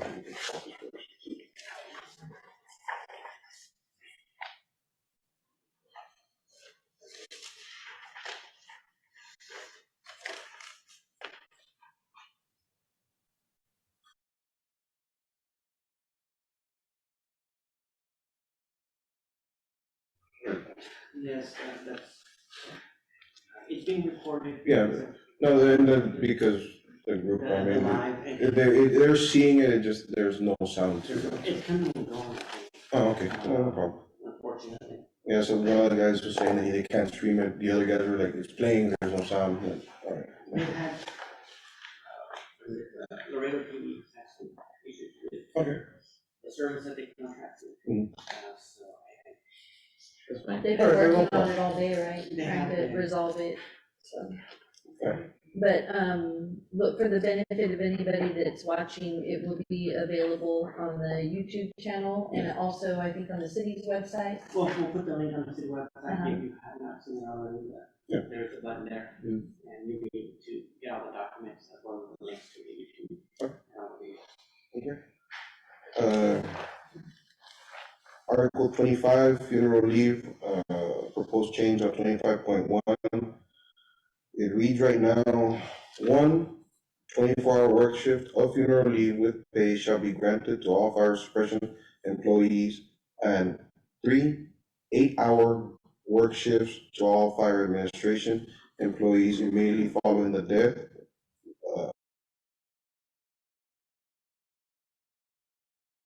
Additional work shift with full pay may be granted by the fire chief or his representative under certain circumstances of extreme hardship or sorrow. In the event that circumstances require more time off, the employee may request additional work shifts from any accrued leave with the approval of the fire chief. Our proposed change is to change the 1 at the very beginning to 2 24-hour work shifts for suppression employees, and from 3 to 5 8-hour work shifts to all fire administration employees. The next line, an additional work, to strike from an additional all the way to sorrow. And the intent of this is, as it is right now, I believe most of the times they get their actual funeral leave approved, and they're getting the second one, and it has to go to the chief to approve it. Pretty much most of, if not all personnel have gotten it. This is just to basically take away the seeming of, if somebody didn't get it for whatever reason, there's any type of favoritism or anything like that. So it's basically the two 24-hour work and the 5, it basically covers a 1 week period. Just to mirror 8 to 5 from the 24-hour work shift. So you're trying to roll in that additional work shift that would usually be granted by the fire chief or his representative into the, whatever the funeral leave already is? Yes. Okay, so you're trying to roll that in? Mhm. And, so a work shift would be, you're adding 1 24-hour work shift and then 2 additional 8-hour work shifts? Yes. Okay. Currently, when it says an additional work shift with pay must be granted by the fire chief, was it only 1 for the 24-hour work shift and also 1 for the 8-hour work shift? No, it was 3 8-hour for the Okay, fire administration personnel, and 1 24-hour for the on the line Okay. personnel. so, and that was the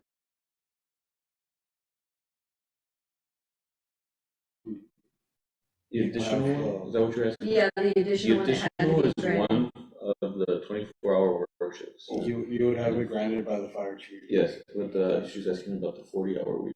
Yeah, how would that additional work shift, because here it doesn't say, it says an additional work shift with full pay may be granted. I would assume it means 1 24-hour work.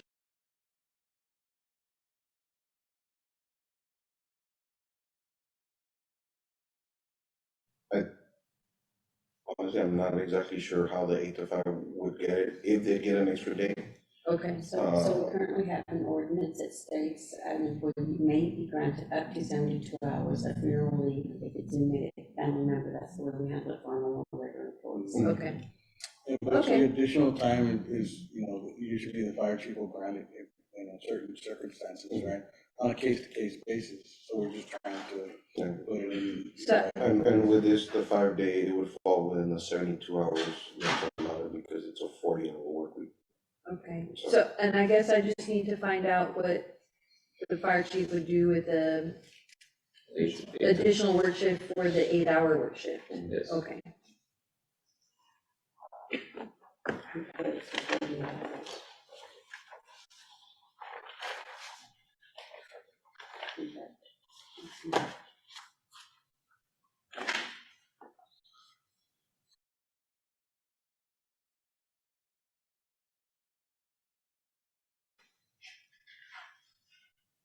Okay.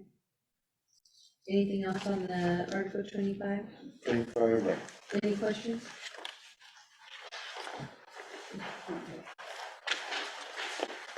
Next article will be Article 27.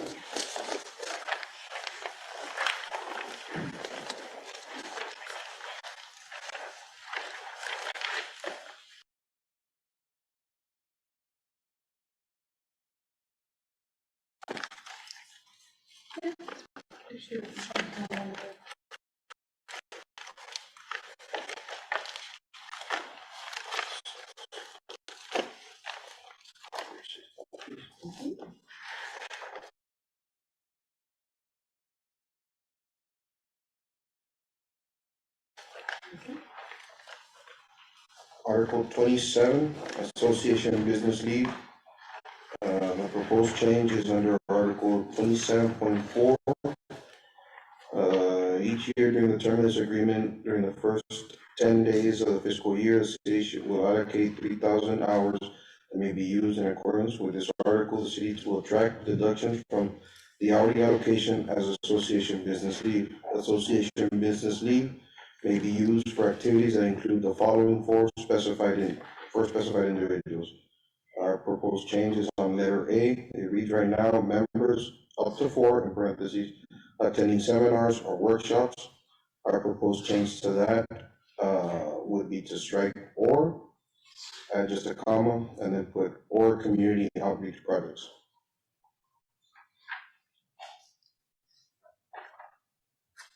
And what are community outreach projects? What do y'all, is it like union sponsored, or association sponsored outreach, or, I guess, just a description so I can understand. Any function that basically entails what the union does, either sponsorship wise, where we're sponsoring, a certain event that the city is holding that we're in conjunction with, or an individual event that we're sponsoring on our behalf that we're towards the community. There was, Done cleanups before, we've done, help with like,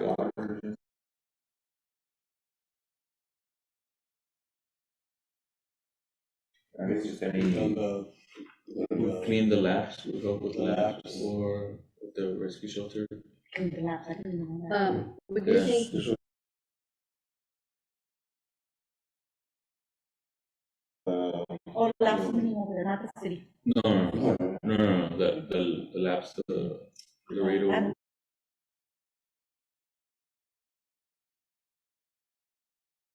Team. full bag painting. Especially it came into effect during COVID, where a lot of people couldn't get help. So when they were referred to the association, can you help us out? Those were the type of events where we're sponsoring either through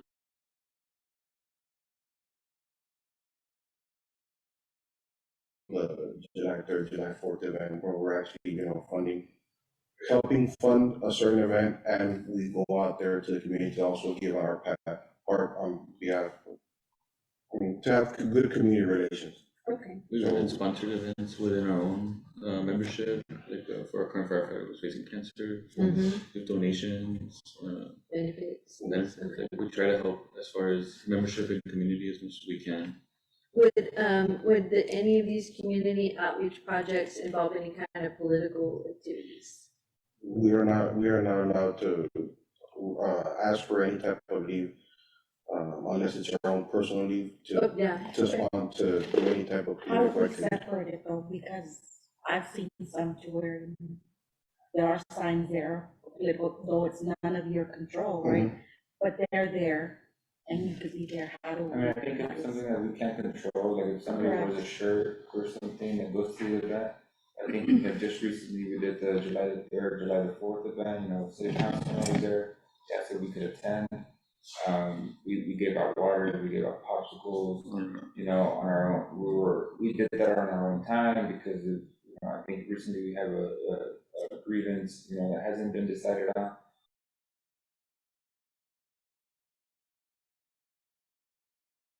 Said that they have been getting their hours approved as far as participating in events like that, which is, we never asked for votes, we never asked for, you know, And anything other than doing just.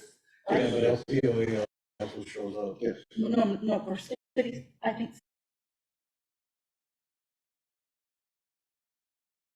some of the events, and actually the one, if I'm not mistaken, where the arbitration is currently, arbitration.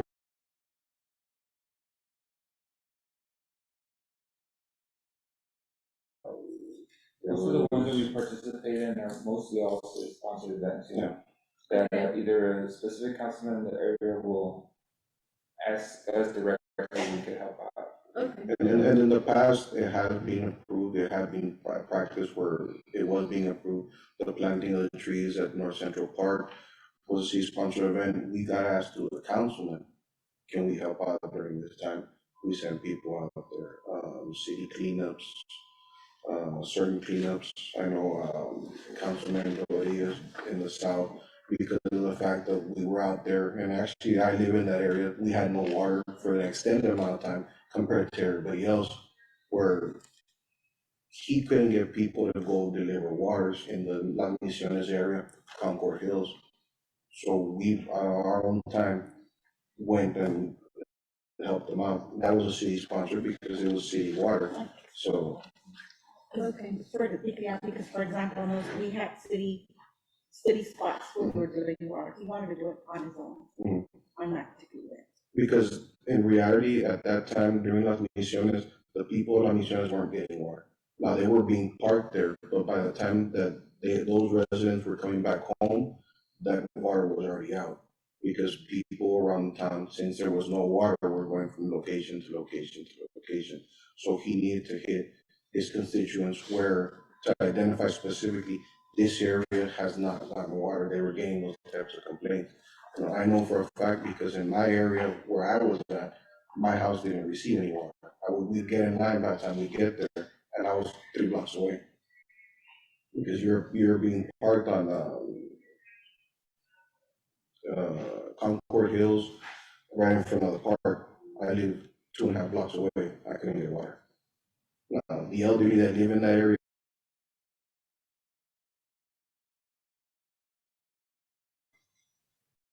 And the solution is boil water. So, Just boil It water. was boiled water, but I mean, when we were doing the event itself, I say it is community, it was city sponsored. So while we were doing it, it did fall under that scope, but because of instances like that, because of the arbitration, because we're holding true to our word, we're waiting for the ruling, we went on our own time, where because of this, it would actually help us do it the way we were doing it before.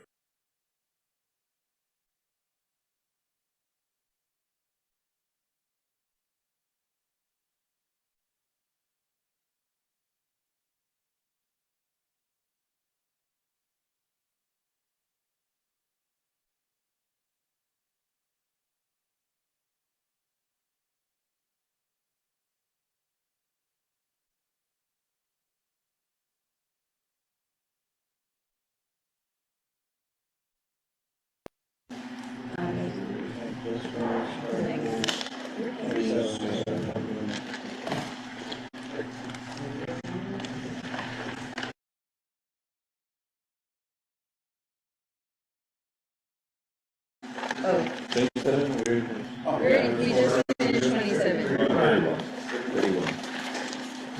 Okay, so we're back.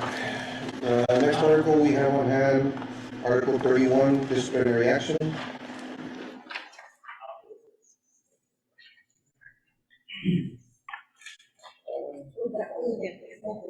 Yes. They said, oh, we gotta fix it, it's gonna be cold in there now. This morning too. And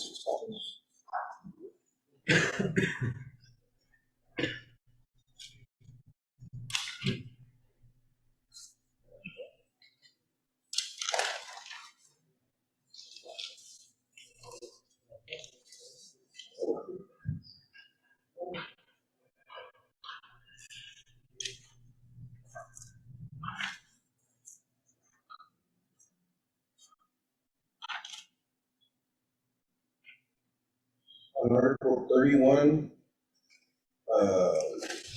the initial proposed changes are, it wasn't labeled, so we're to include 31.1 on the first paragraph. That's to read, this is all disciplinary actions shall comply with chapter 143, Texas Local Government Code, unless superseded by the collective bargaining agreement. So the wording on that's completely the same, just we're adding 31.1. The second paragraph, that's going to be 31.2. For discipline up to 5 days as defined by Article 3.18, firefighter will be provided the opportunity to use vacation time or sick leave to buy back the suspension days. Firefighters who will accept the use of vacation days to backfill the suspension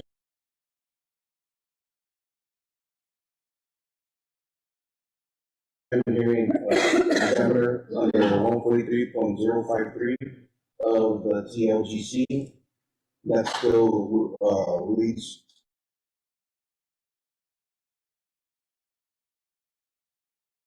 the re-addition is 31.3. In the event that any disciplinary action committee or review board is formed, the committee members selected shall be appointed by the fire chief and association president or their designees. So it's formed. Yes. If it's not If formed. it's not formed, yes. So chief is chief. It's just the chief is chief. So, and this is just to kind of, I guess, streamline the actual disciplinary findings, or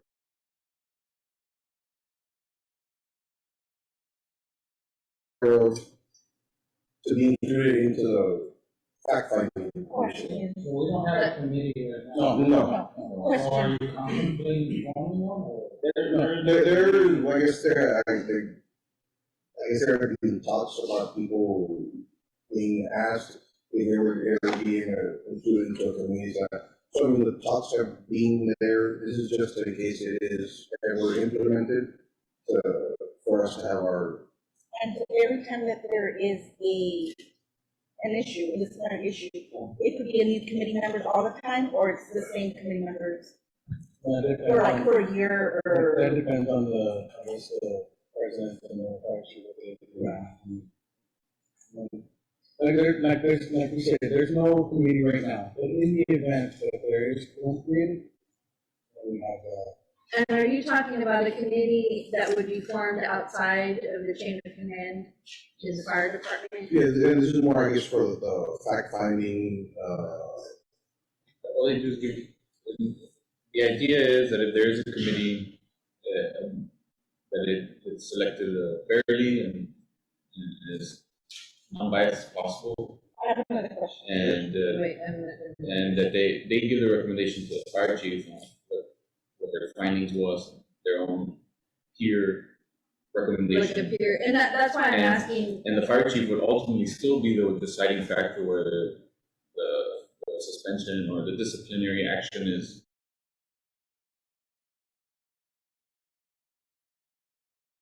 I asked that question because, and I need to speak to the chief about how the disciplinary investigations are conducted. But most, there are certain times where the chief is not the one that does the investigation.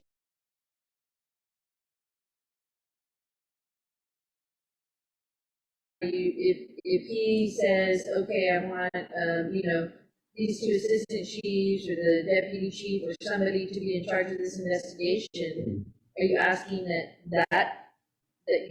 you have No. appointments into there? Okay. No, it makes a committee based on just like picking people throughout the department, Okay. just to kind of give their opinion on the matter. I just want that to be represented fairly, basically. Because, I mean, disciplinary action is gonna come before, you know, the chief, or not actually the chief, but the assistant chief and the designee, which usually are the deputy. Okay. So that they decide, you know, if a disciplinary action is merited, either verbal, written, actual suspension, or anything along those lines. So that's gonna be on their part. But of course, in case they form a committee of anybody else, to include, not limited to, you know, any of the ranks below the assistant chief, to basically fact-finding recommendations or review of things. So there was an event, where HR was involved in an investigation that occurred, right? So are you saying that us as management, city council, city managers, or would not be able, city council can ask for an investigation, right? So are you asking for them to have these individuals part of the investigative committee? Because at that point, No. I just want to make sure. No, yeah, that. This is just for in-house. Right, but it's, Yeah. it's an in-house issue. Yes. It was an in-house issue, right? So that council, would only be It then. was an in-house issue, but it wasn't disciplinary. Yeah, It could have been, Oh, it could have led to that. For the issue that you're talking about, just so you know, in the answer,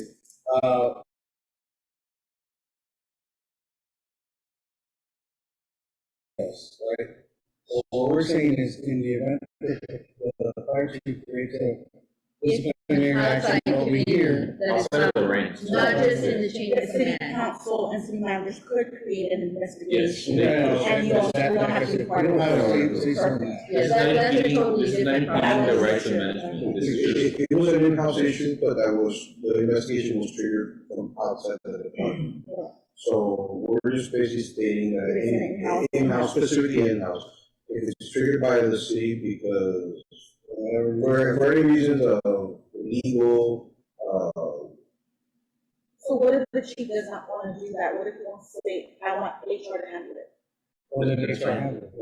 Yeah, let me give you an example of how these committees work, is usually like, and I've seen it in Round Rock and a couple of other cities that have, legal deferred agreements or labor agreements in general, is they usually have it for specific reasons, whether it be like, say, accident review, that sort of thing. And this is you would set something up like this specifically if you already had something involved, or the chief was going to set a committee up. And so this is just in case that during labor management discussions, if the contract is squared away, they say, hey, you know, we need to have a, say, a review board for some sort of something specific. Maybe it's, accident review board, I don't think that's my mind right now. But that way they would pick like 2 or 3 guys, the chief will pick 2 or 3 guys, the union will pick 2 or 3 guys. Usually like Round Rock, I think it's 2 and 2. And then they would just review the issue, for the legal accident happened. And then they would, you know, come up with their fact findings. It would help in the lines of not treating everything like a disciplinary investigation, finding the facts, like, 43 calls for. We're just trying to find out the facts on our part, because there's no, as of now, there's no committees that actually doesn't. And in the future, if they talk about it, they want to do it, that this would be the vehicle which to be able to, we will lay the groundwork for us. And you want representation on that, or, appointments on that committee? Okay. It's like a peer review. Peer review, and we're not asking for committees to be formed. This is especially saying if they do start to be formed for accident review board or anything like that, where we'll have input into that.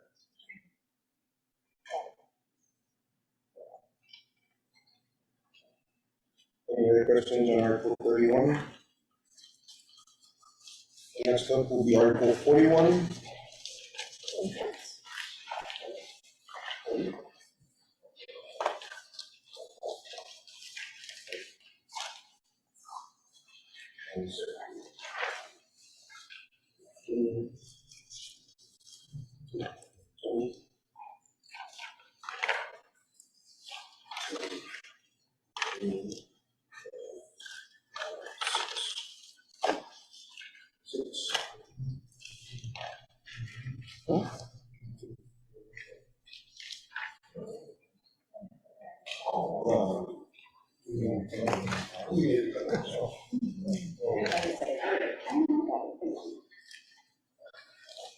Actually, it had just been brought to my attention also, even though we don't have the wording, Article 38, we're gonna propose something, we're just not ready for it.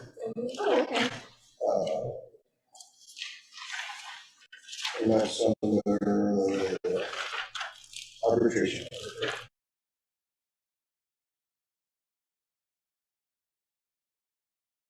Here's the tomorrow.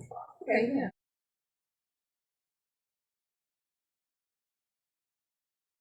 The list, but Yeah, we didn't, since we didn't have anything, when we went through, or we're going it, we completely skipped it for. okay. Yeah, I have it noted that you all were gonna have a proposal on that. Yeah, and that was an oversight on my part. Okay. I'm sorry about that.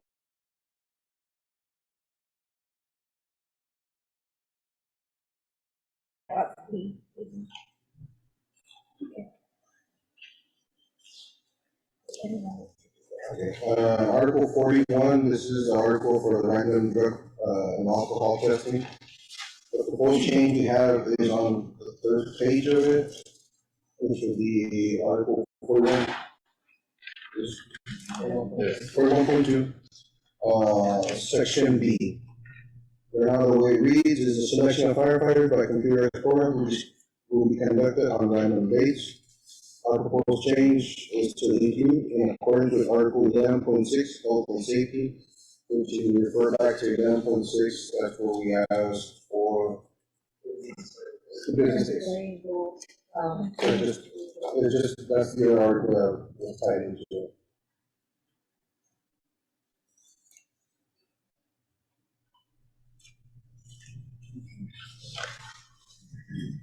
I have a quick question, not on that one, but on the first page, on the 1, 2, 3, 4. Fourth paragraph, you see it has a line on the side, and then it has legally stretched out. Oh, yeah. Is that sorry. a change, Yes, or is that something that, because they're in the current Yes. contract, there's some cleanup like that, that Yeah. there's crossouts that we need to take out, that we just left. Actually, I'm sorry, it's good that you did point out, that was, it was intended to be crossed out. Okay, I don't know anything else. red, yeah. You want us to read it out? Or? Let me see.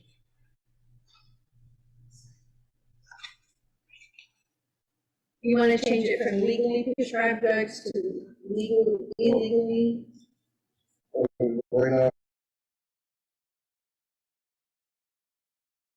Be defined as a substance that can cause addiction, a marked change in mental or physical status, or physiological / physical dependency that could affect job performance. This may include any illegal drugs, controlled substances, inhalants, or non-prescription drugs with abuse potential. And it had legally prescribed drugs, and it's scratched out and says illegally prescribed drugs. yeah, the original wording of it, it has legally and illegally, legally / illegally. Oh,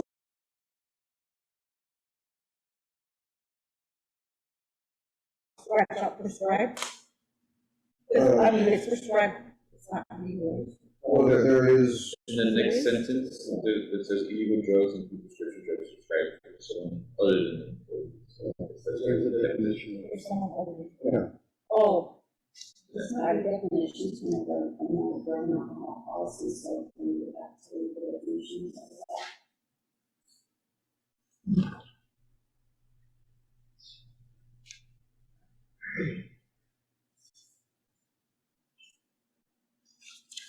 their information. Mhm.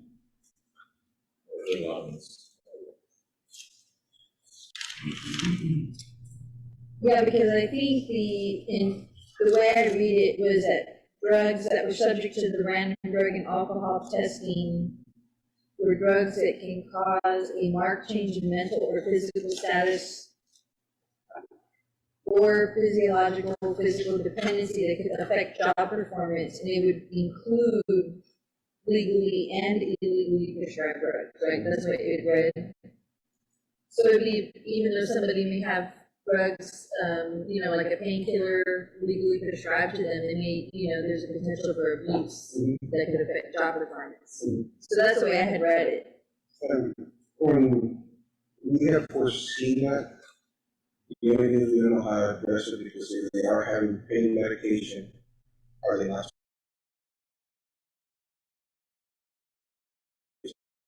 injury from work? And the doctor said, you can't go back to work with these prescriptions. It can cause a dependency later on if it's, depending on, so should he stay on time off?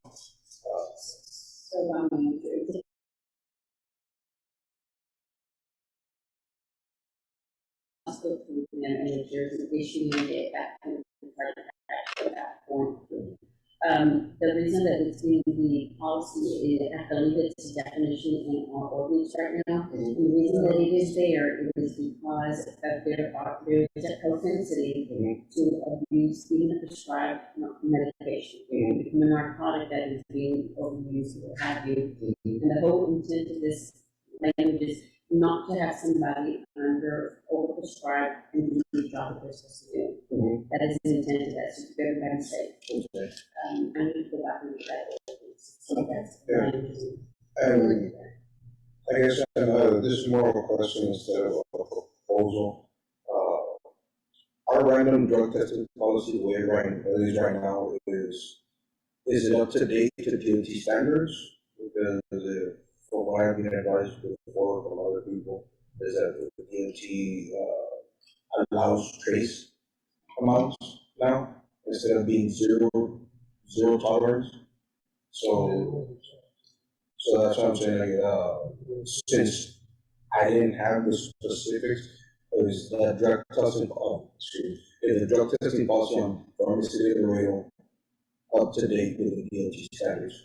we have an MOR on board that checks to see that we are concerned to DOT. Okay, so we can go back and look to see if there's also some change that allows traceable amount, and I'm not sure if that defines traceable to illegal drugs or That's what I'm saying. It could be again a prescribed medication or it's a narcotic. It's usually defined in the CFRs, the Code of Federal Regulations, if I recall correctly. That's what I'm saying. I don't know what our policy.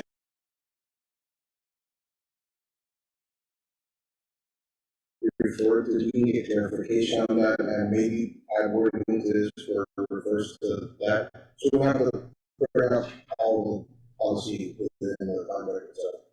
And the MOR that we have on contract, this license also continues to follow all those federal guidelines from the DOT. So I don't think that they jeopardize their licensing. Yeah, and we're just being, I guess, Trying to get clarification. Yeah, just a question. And just for the public and for the record, the MRO is the medical review officer? Yes. And that's a doctor? Yes. Well, so real quick on that, one that we brought that issue on, Mm-hmm. I think this is from lots of spending time in my educator life.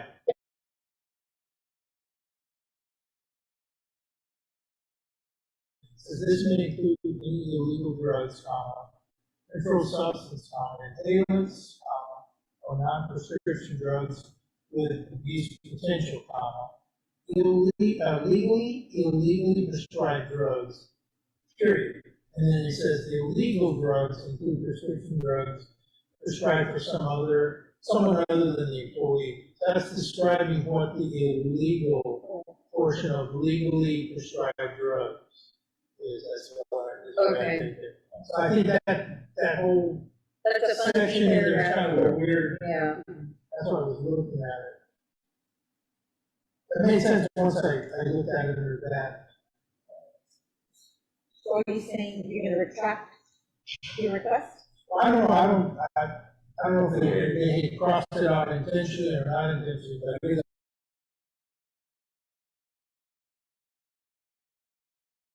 I don't, reading it, it kind of didn't make sense to us, and the fact that it should be brought up, if our drug testing policy reflects what DOT standards are right now. If there is trace amounts allowed of what, and we would, in reality, we would like a list of, if you can be provided, like, once we have the standard The list of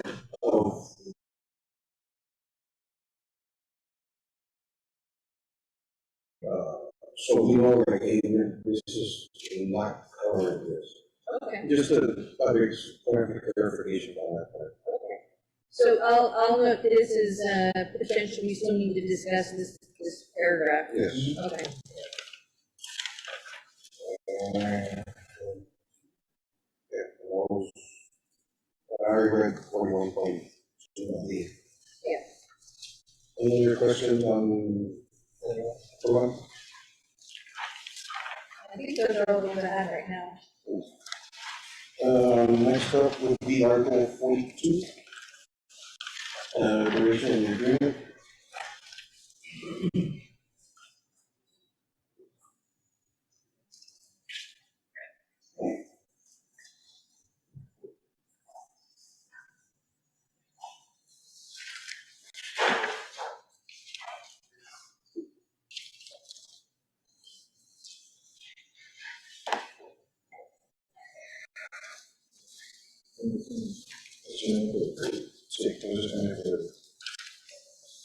This shouldn't be real sweet and to the point.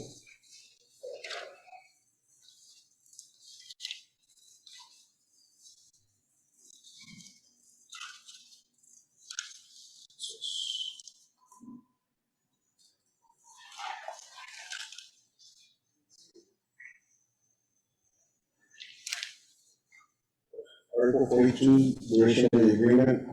Let me find that one. Oh, I'm sorry. I'm slow. I see the finish line from there. Yeah. For you.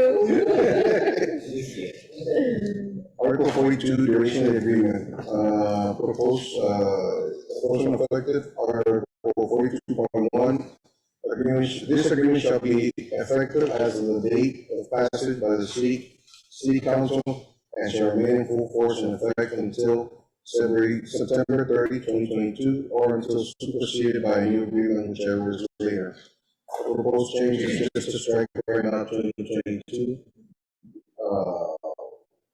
That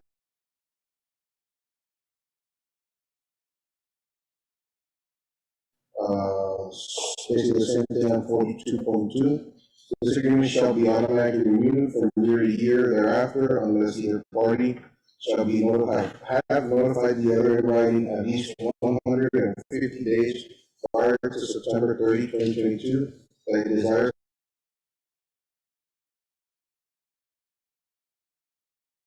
120 days prior to September 30, 2022. That's also going to be just scratched out 2022 and whenever the duration of the agreement is set. 42, yes, I'm sorry. I thought I put that in there.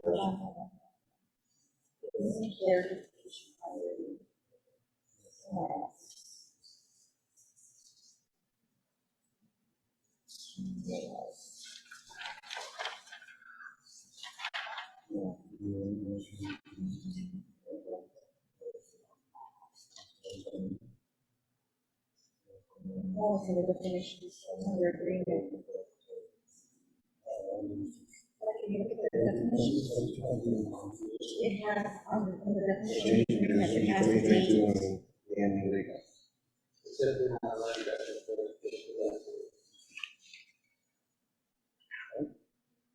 You know what I mean? Like on the definitions. Oh, yeah, we would have to change that one Yeah, as we well. had to change it in there. 3.1. Definition 3.1.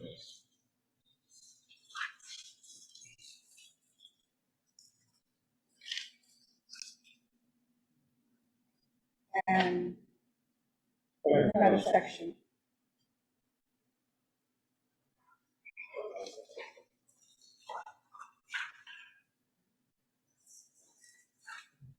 So then, while Rosario's looking for that, 42.3, that 2018 to 2022 would be the term.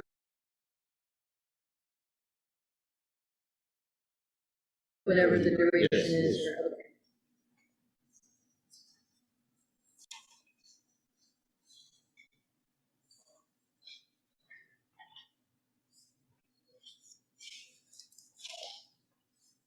There was another provision that the duration effect. I thought, I can't find it right now, but I guess I'll get back to it when you come back.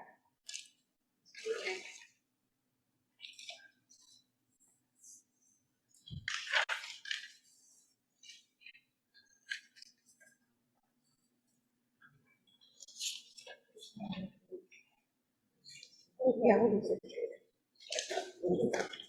Okay, it's understood that if Edwards side will correct the. Right, then any cleanup on dates, we'll have to do at the end.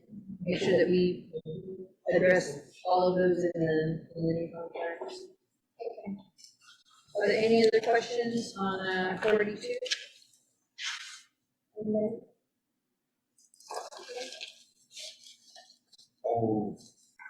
We have time, we can go over Article 43, yes, new. Yeah, we can do that right now because I think after we're done here, we're gonna end for the day, take all of this and work on the tentative agreements and start working on these one by one and see what we can start working on. Are you gonna have some proposals for tomorrow as well? Yes. Okay. Article 43, as I say, is a legal article, it's not in. Doesn't mention said that we have to leave it at 43, can we? Organize it differently.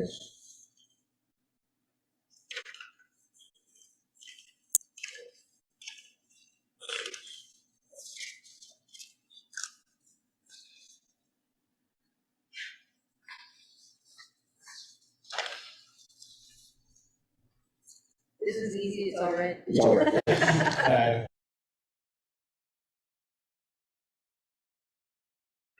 So, Article 43, and it doesn't have to say it there,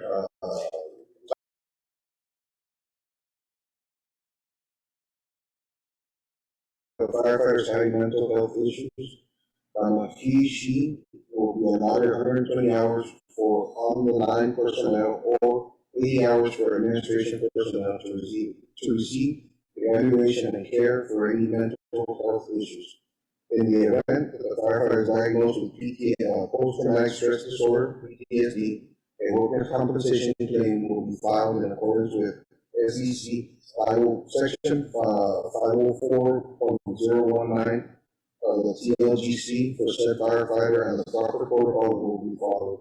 Mental health leave can be generated by either the affected firefighter or their officers. Yes.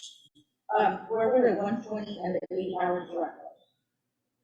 Like, is there a specific, I guess, federal code of what the hours? It's not, and actually, from experiences from the people we know,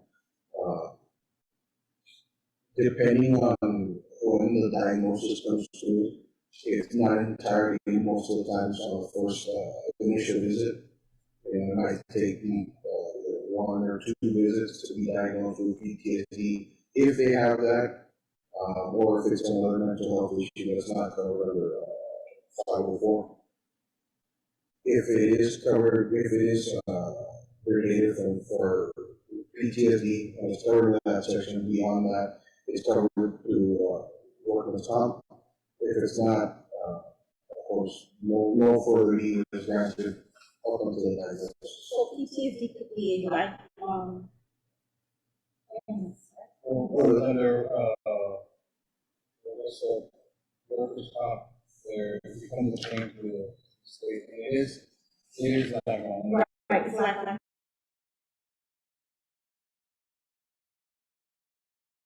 to receive care.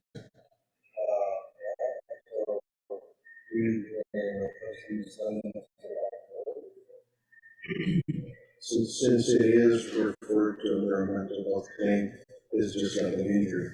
If the injury occurred, it caused, life-changing instances, basically that's where is it fit for duty after the basically full expenditure of workman's comp. So that's what we're trying to address isn't beyond the diagnosis. It's from the time of the affected person reaches out to the time of the actual diagnosis, because it's been occurring more as of lately, and there are other associations, other departments we've been talking about that PTSD is a real silent killer. It's coming around, it's being around. The other thing is there's a huge stigma to this issue for people who come forward. Because, what, I'm not using my time, I don't know where to go, I don't know who to go to, am I gonna be ridiculed by my peers? Things like that. Where there's no formal groundwork put right now to basically have these guys come forward. I mean, I know the city does offer, the town site, in reality, I don't think it's being sought out it's utilized by the members, because they're afraid that, again, I'm going to testify, or hey, you're not fit for your job. Hey, I can't buy a firearm because if I get diagnosed with something, for whatever instance that is put out there. So really, the intention of this article is to get a conversation started and what we can come up with to help everyone across the board. I know that Dallas, mistaken, Dallas allows mental health.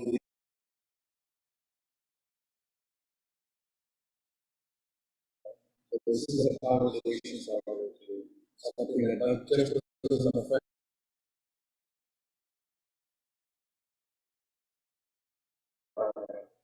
Because of COVID, or things have run, I think we have a large number of people with a lot of mental health issues that have not come forward because there's nothing there in writing set on the city. Yes, there's services, but nobody wants to come forward. I'm glad you're clarifying because I was thinking, I want to determine PTSD as a line of duty incident versus not, like maybe something traumatic happened outside of work that we have PTSD. Well, that's that time, it gives us enough time, more or less enough time to, and the time can be shortened or elongated as far as, to the discretion of case by case. What we want is for them to have the diagnosis, that if the intention is, if they're diagnosed with PTSD, then it triggers a workers' comp claim, right? Under section, I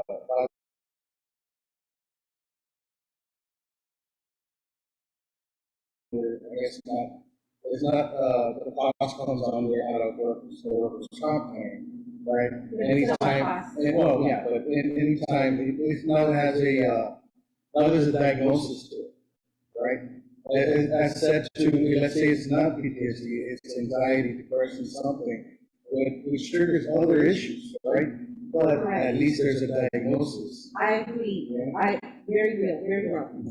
I just want to know how do we separate it from a workman's comp that it happened at work versus not. So that was gonna lead into my question. I think the intent, and correct me if I'm wrong, but the way I'm understanding it is that you're trying to facilitate a process by which somebody can receive help and file a workers' comp claim, but this does not require and then the workers' comp claim starts, and that process is separate and apart. Yes.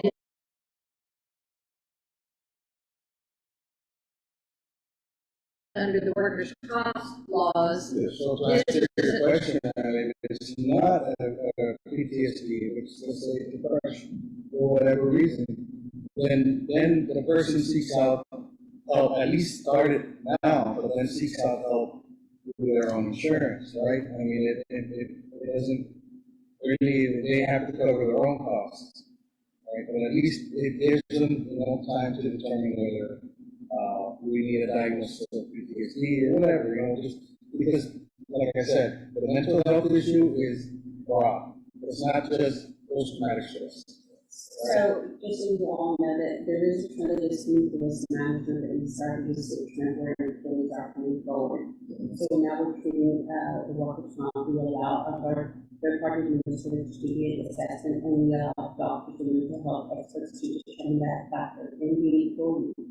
We're allowing them to go through the processes and without information on our behalf, and then we come back and tell us if there is a diagnosis related to work-related injuries. So, which it's a brand new area, it's very real, and they're recognizing it in the industry that mental health is tied into the work of the professional, it's firefighting or police or what have you. So it's not going to ignore here at our organization. We are addressing it, and we have seen a spike in that, capacity to address it. So, it is a workers' comp if the doctor determines that it is.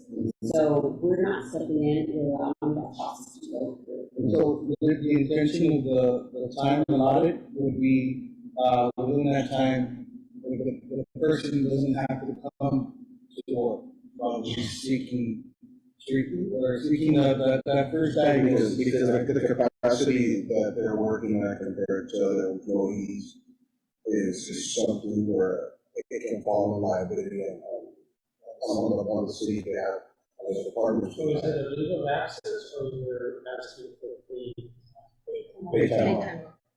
So again, on workers' comp, it is first 40 hours, it's in lieu of pay, it is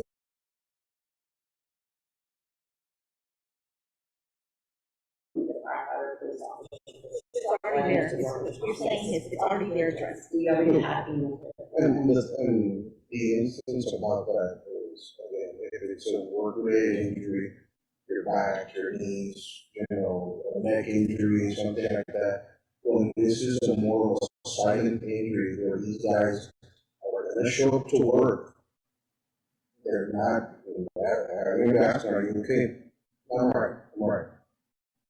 They're not gonna be using their leave because, again, And they won't. the stigma is there where if I step up, I'm gonna be ridiculed, or I'm gonna be seen unfit for what I'm doing. It's not, any other type of work environment really has a similar thing. For the same instance where he is involved in a certain instance, they automatically get pulled away from their their responsibility where they're on the line and either get placed behind the desk or get time off to receive a mental evaluation. Realize that this is not, the law that we were doing before didn't encompass on, now it does under this new statute. So what we're trying to do is get the people time off while they're seeking treatment. And if it is come out to PTSD, then from then on, it can be within the first 24 hours, that's great, and it goes. But if it doesn't, for whatever reason, it takes longer than that, some of these guys are gonna show up to work, and they might end up putting themselves or somebody that's next to them, because they're not going to meet the capacity at that moment. So that's the intent for this. And like I said, and basically to set up some kind of system to where those services are available to, once it's triggered, like, hey, you're gonna get time off, but you need to go see so-and-so. And this, well, I was going to ask, the proposal that you have allows either the affected firefighter or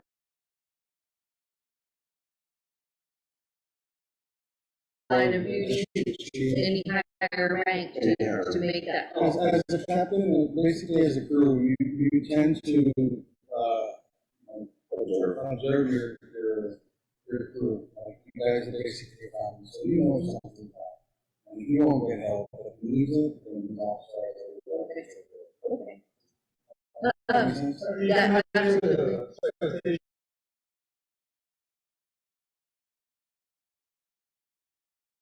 I was gonna, I hadn't looked it up yet, yeah. Yeah.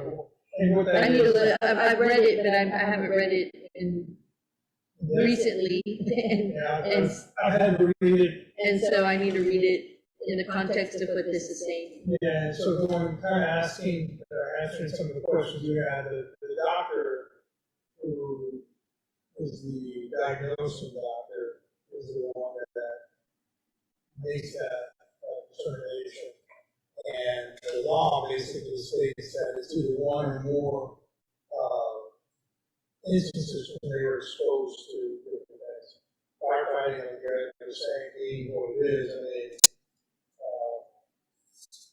at the end of my career, I thought it was pretty straightforward, pretty easy going.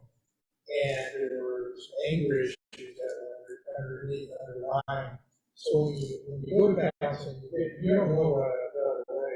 I spent 25 years in fire service, and I didn't realize that I was suffering from some forms of PTSD until after I already retired and came to a very state. So, I mean, PTSD is a mental issue, and I think public safety specifically, which is EMS, fire, and police, they kind of, Charlie was saying,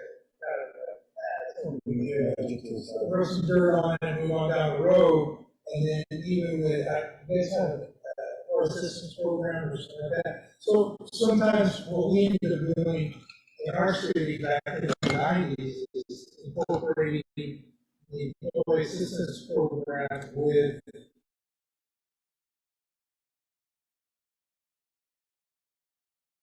the department. And so that way we took an active role in seeking out individuals that were possibly, could be possibly exposed to that type of reaction.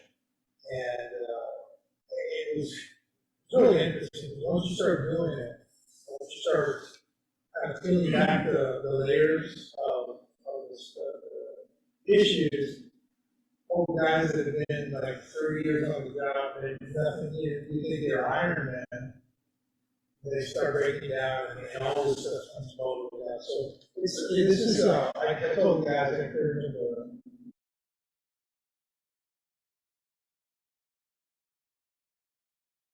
to this language or something different.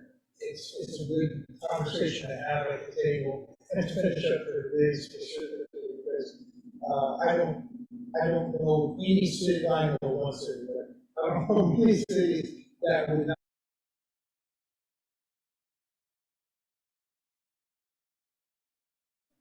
This is part of that. This is helping that. I always thought that living long is the best revenge. So far, I've been doing it all right. I've been retired almost 19 years now. So that's part of it. But there's still your health. This is what it's all about. So I commend these guys for setting up, bringing this forward. I commend you guys for listening to it and trying to do it. This is a lot. Yeah. When this was passed last session, I started seeing a lot of it. And I've actually had 4 indefinite suspensions involving mental health issues for the firefighters. And I know we all kind of look at what's this firefighters through education and helping themselves finding out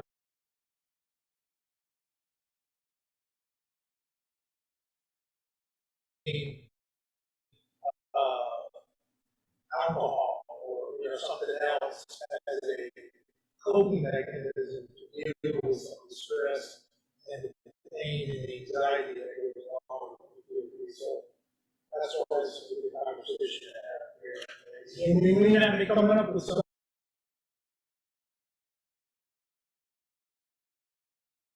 So that at least we can start conversation.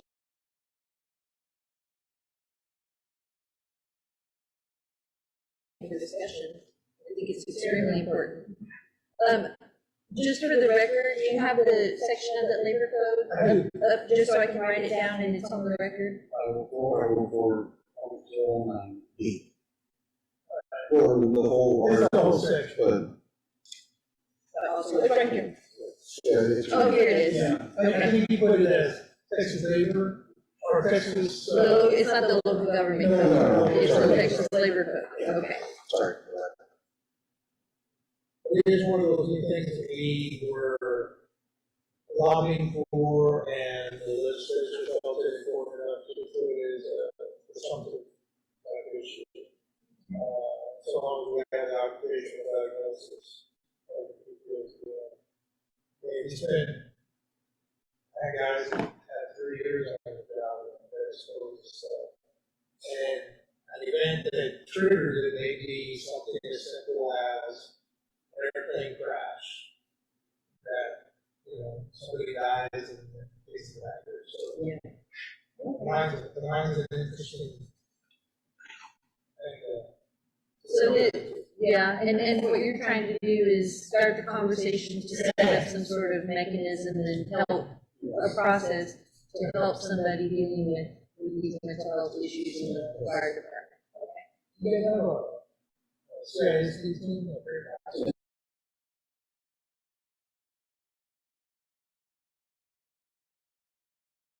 Individuals right now, they go through training, these individuals do come out.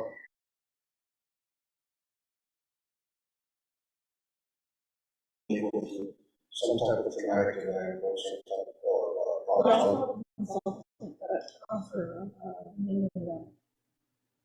Oh, that one we still have to pay. Yeah. Yeah. Oh, really? I heard that she people,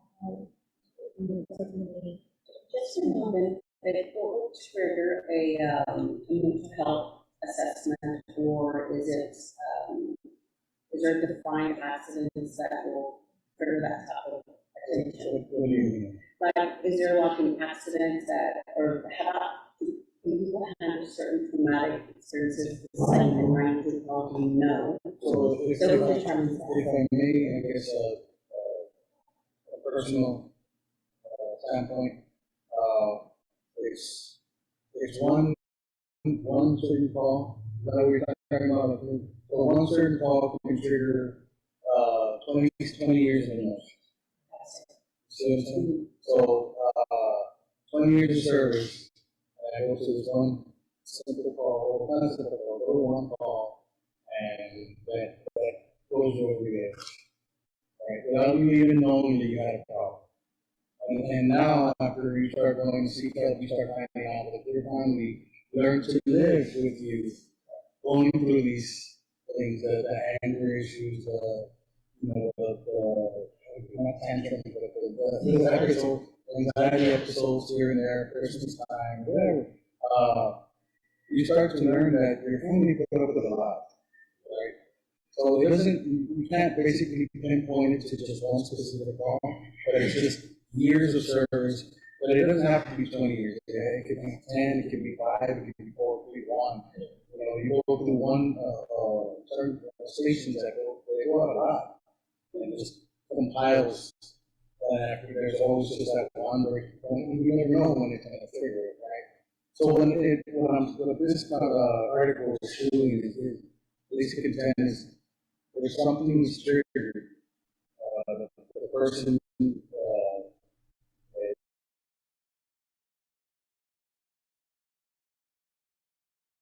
so we need to trigger you, mental health leave, and you need to start CC.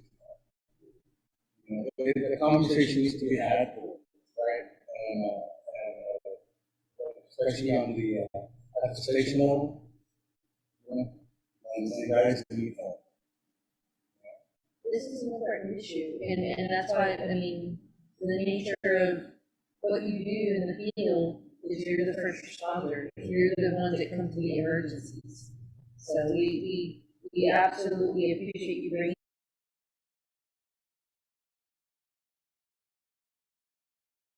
So whatever you guys goes back, I mean, whatever we can combine and make it a good, at least start, right? And this also would put the city in the rail as almost a trend center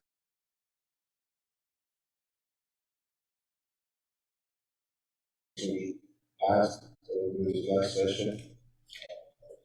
We know looking through it, last past one, the New York City Council, where it was passed. But in reality, all other, cities are still behind the 8 ball, and we're still behind the times on issues like this because, mental health is, it's hard.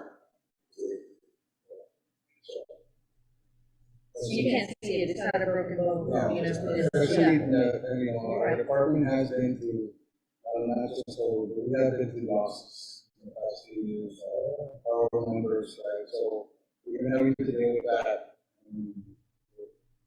Guys are just following up stuff and people don't lady that always calls you and that day you're not having it and you Yeah. grow up and you need help, right? So it's just whatever we can come up with and put it in writing and so that's what that article was basically just.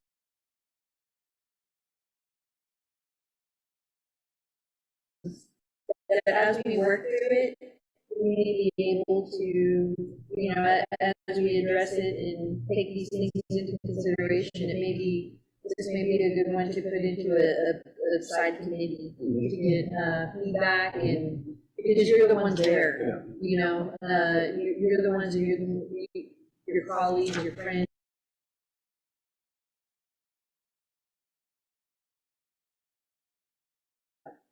And to refer back to, referring to the time, where we get, there's no something specific that we're referring to.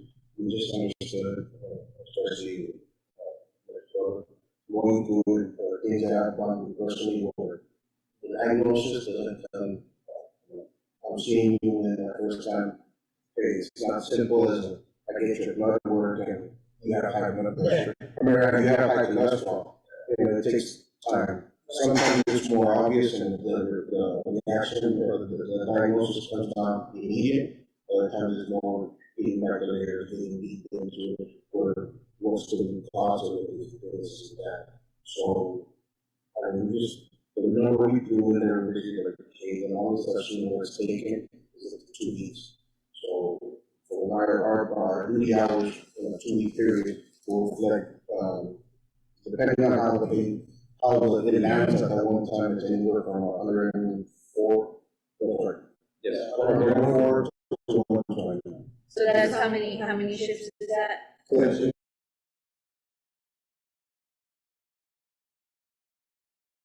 It reflects to the 80 hours.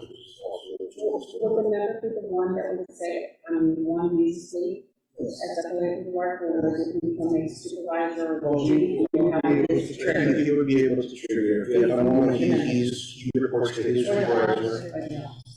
He reports to his supervisor, or if he doesn't want them to be known, he can report, all the way up to the fire chief or chief that needs help. At that time, the leave might be triggered, but also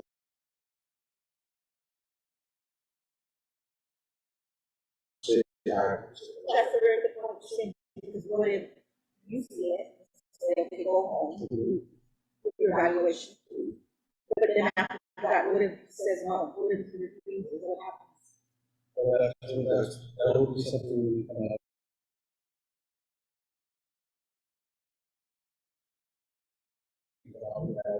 But you can't force.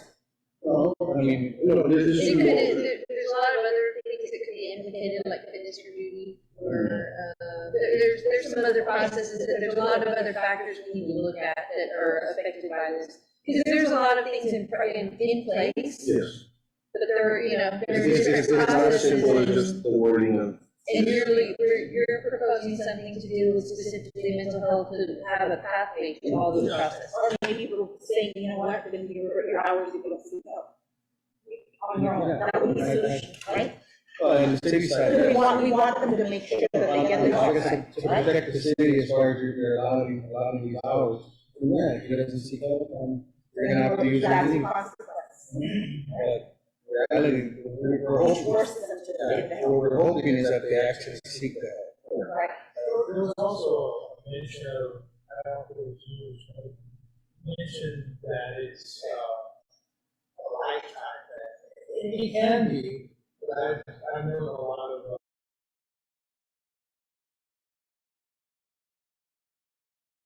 found out what it is, learn coping, different coping mechanisms, and, you know, gone on to have just a lot. So, yeah, it is always there in the background, but it's nothing that it can either be acute or it can be just a long haul.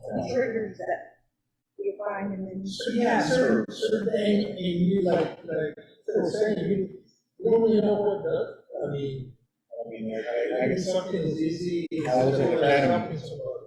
and my daughter